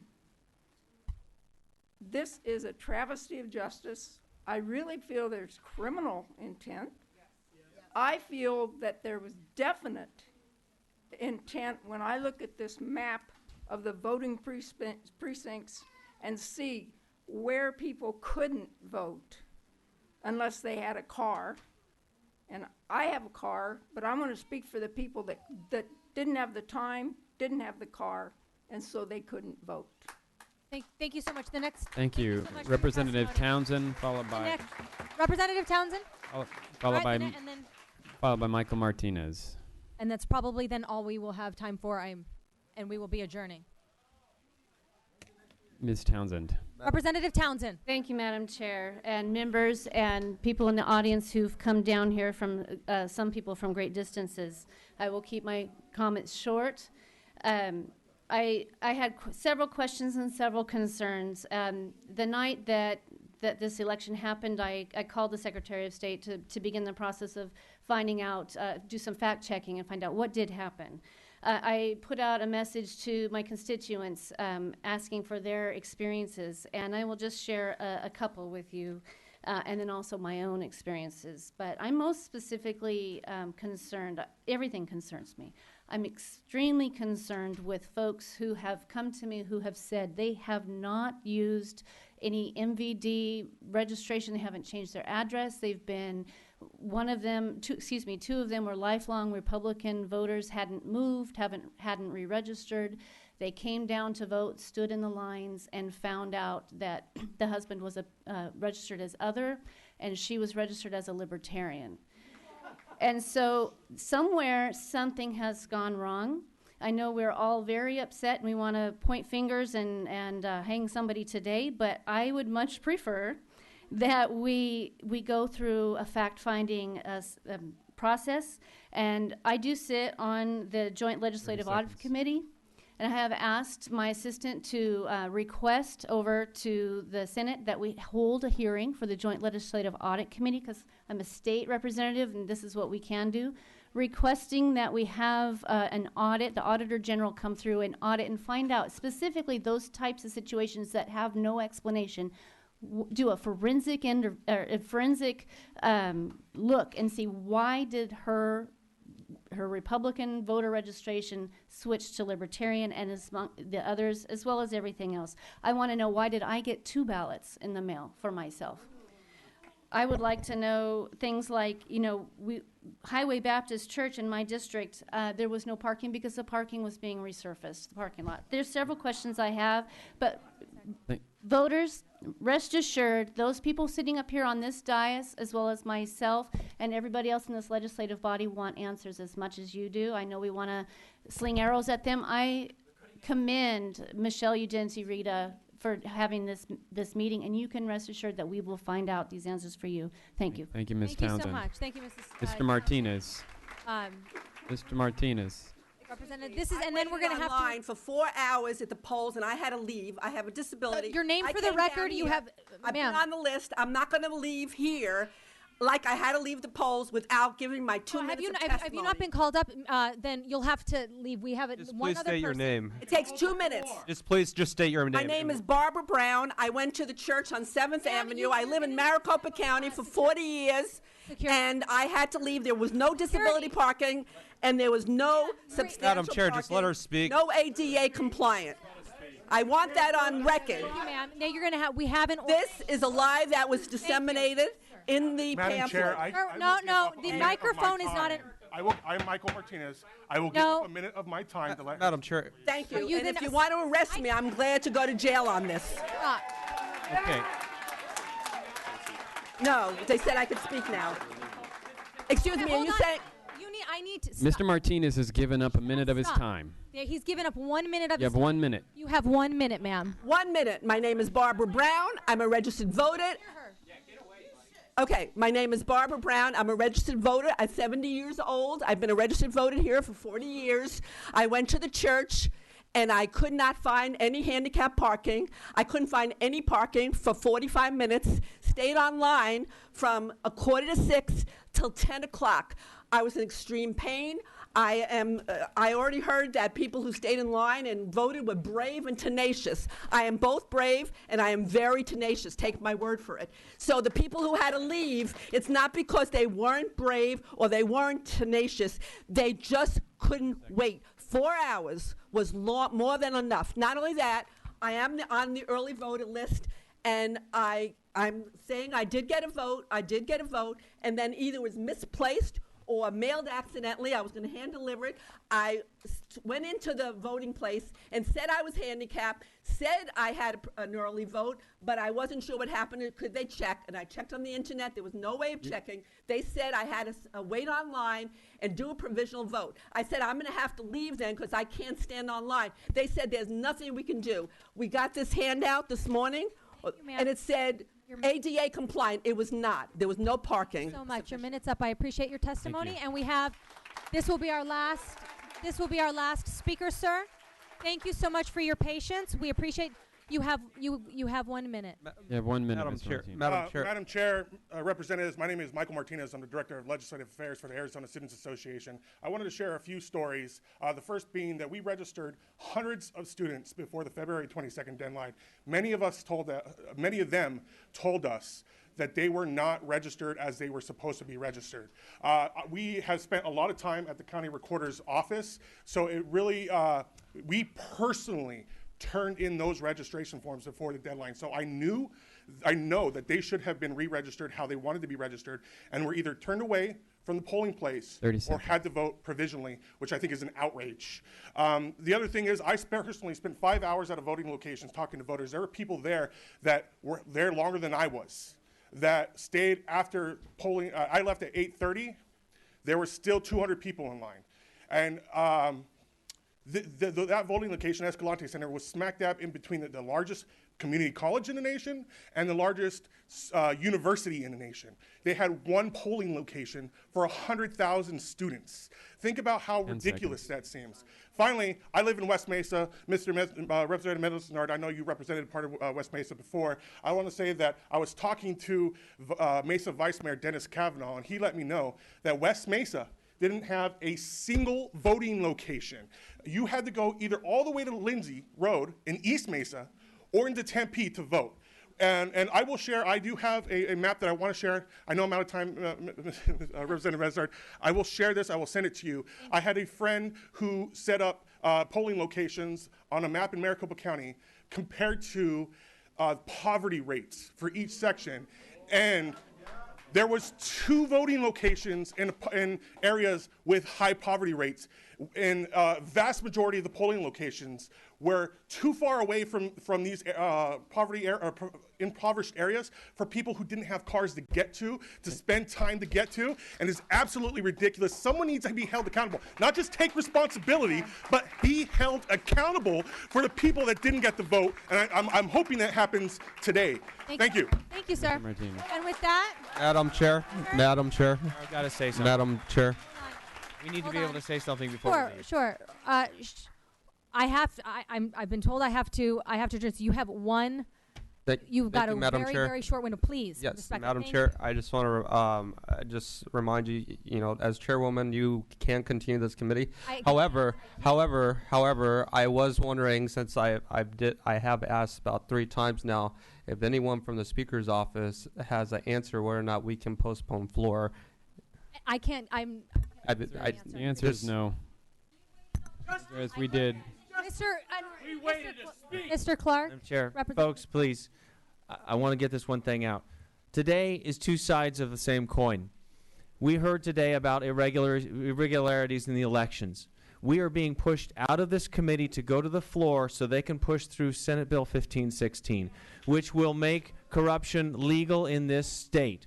It will make it so politicians can give other politicians money, It's uncalled for, and I ask you, if we're going to shut this one down, follow us upstairs. All right. And with that, I want to thank you to those members who participated in the committee, and thank you to the public. I thought your testimony was relevant. We appreciate it. And with that, election is adjourned.